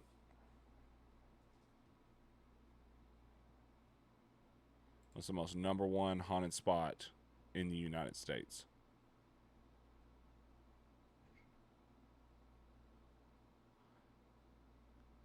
Historians and paranormal enthusiasts generally point to the massive Eastern State Penitentiary in Philadelphia, Pennsylvania,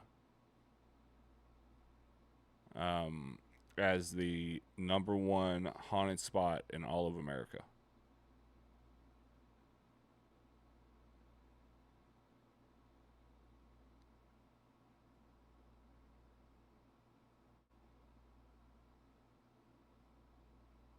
Yeah, let me get a can of fuck that and hell no. We should do the Stanley Hotel.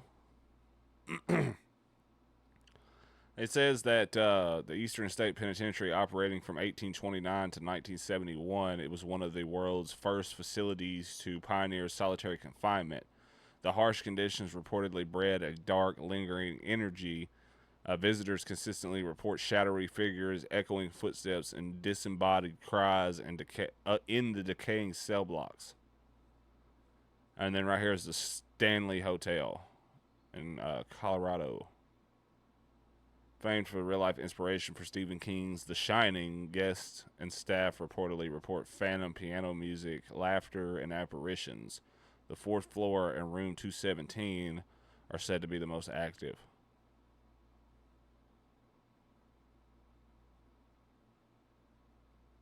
The Whaley House in San Diego, California, once officially designated as the most haunted house in America by the U.S. Department of Commerce, built in the former graveyard and execution site. The property, built on a former graveyard and execution site, the property is famous for sightings of Thomas Whaley himself and the spirit of Yankee Jim, who was hung there before the house was built.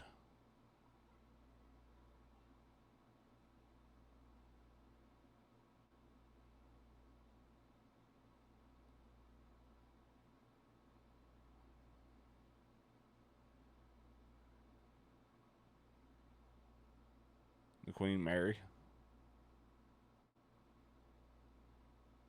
Yeah, right here. The Queen Mary in Long Beach, California, retired ocean liner, now operates as a floating hotel. It has dozens of reported ghost stories, with the first class swimming pool and stateroom B340 being notorious hotspots.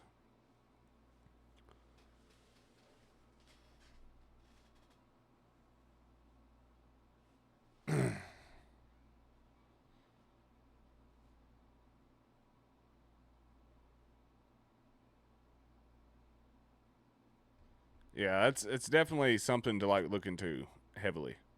Um,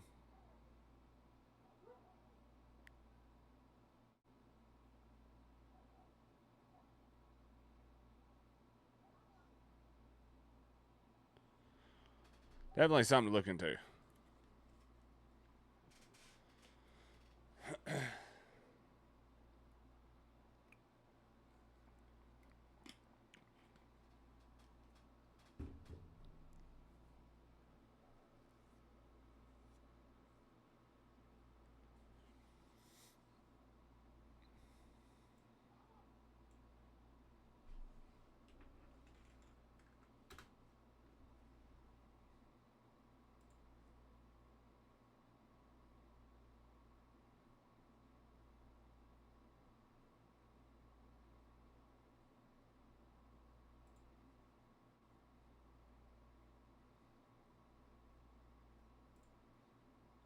Says the number one most haunted place in all of the world, though, is the Tower of London in London, England. With nearly 1,000 years of history as a fortress, royal palace, and infamous prison, this 1,000-year-old landmark is the site of numerous tortures and public executions. It is famously haunted by former residents, including, that's a bunch of British names, oh son, whose headless spirits are often said to be spotted holding their heads in arms, or holding their heads in their arms. And then the second most haunted place in all of the world is the Eastern State Penitentiary in Pennsylvania.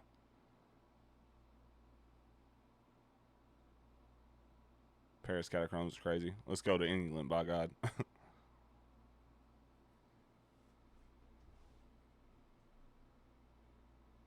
Yeah. We are about to fucking start anew. And this shit's gonna be dope.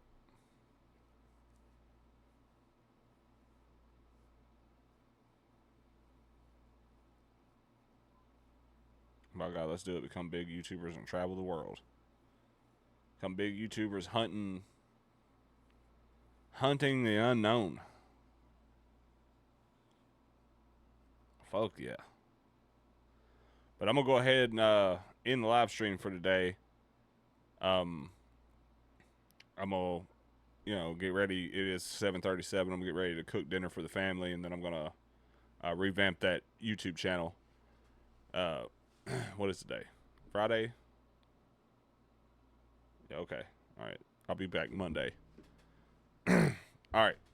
So I'll be back Monday. I love y'all. Thank y'all for coming through and hanging out with me and talking to me. We'll get ready to revamp that channel, and then we will get on the move. Yeah, I'll probably be in Discord here in a little while. Like I said, I got to do some cooking and stuff first, and then I'll hop over. But I love y'all. I'll see y'all soon. Don't pawn anything that don't belong to you. Don't microwave metal, and sign up on food stamps while you still can, boys. Wow.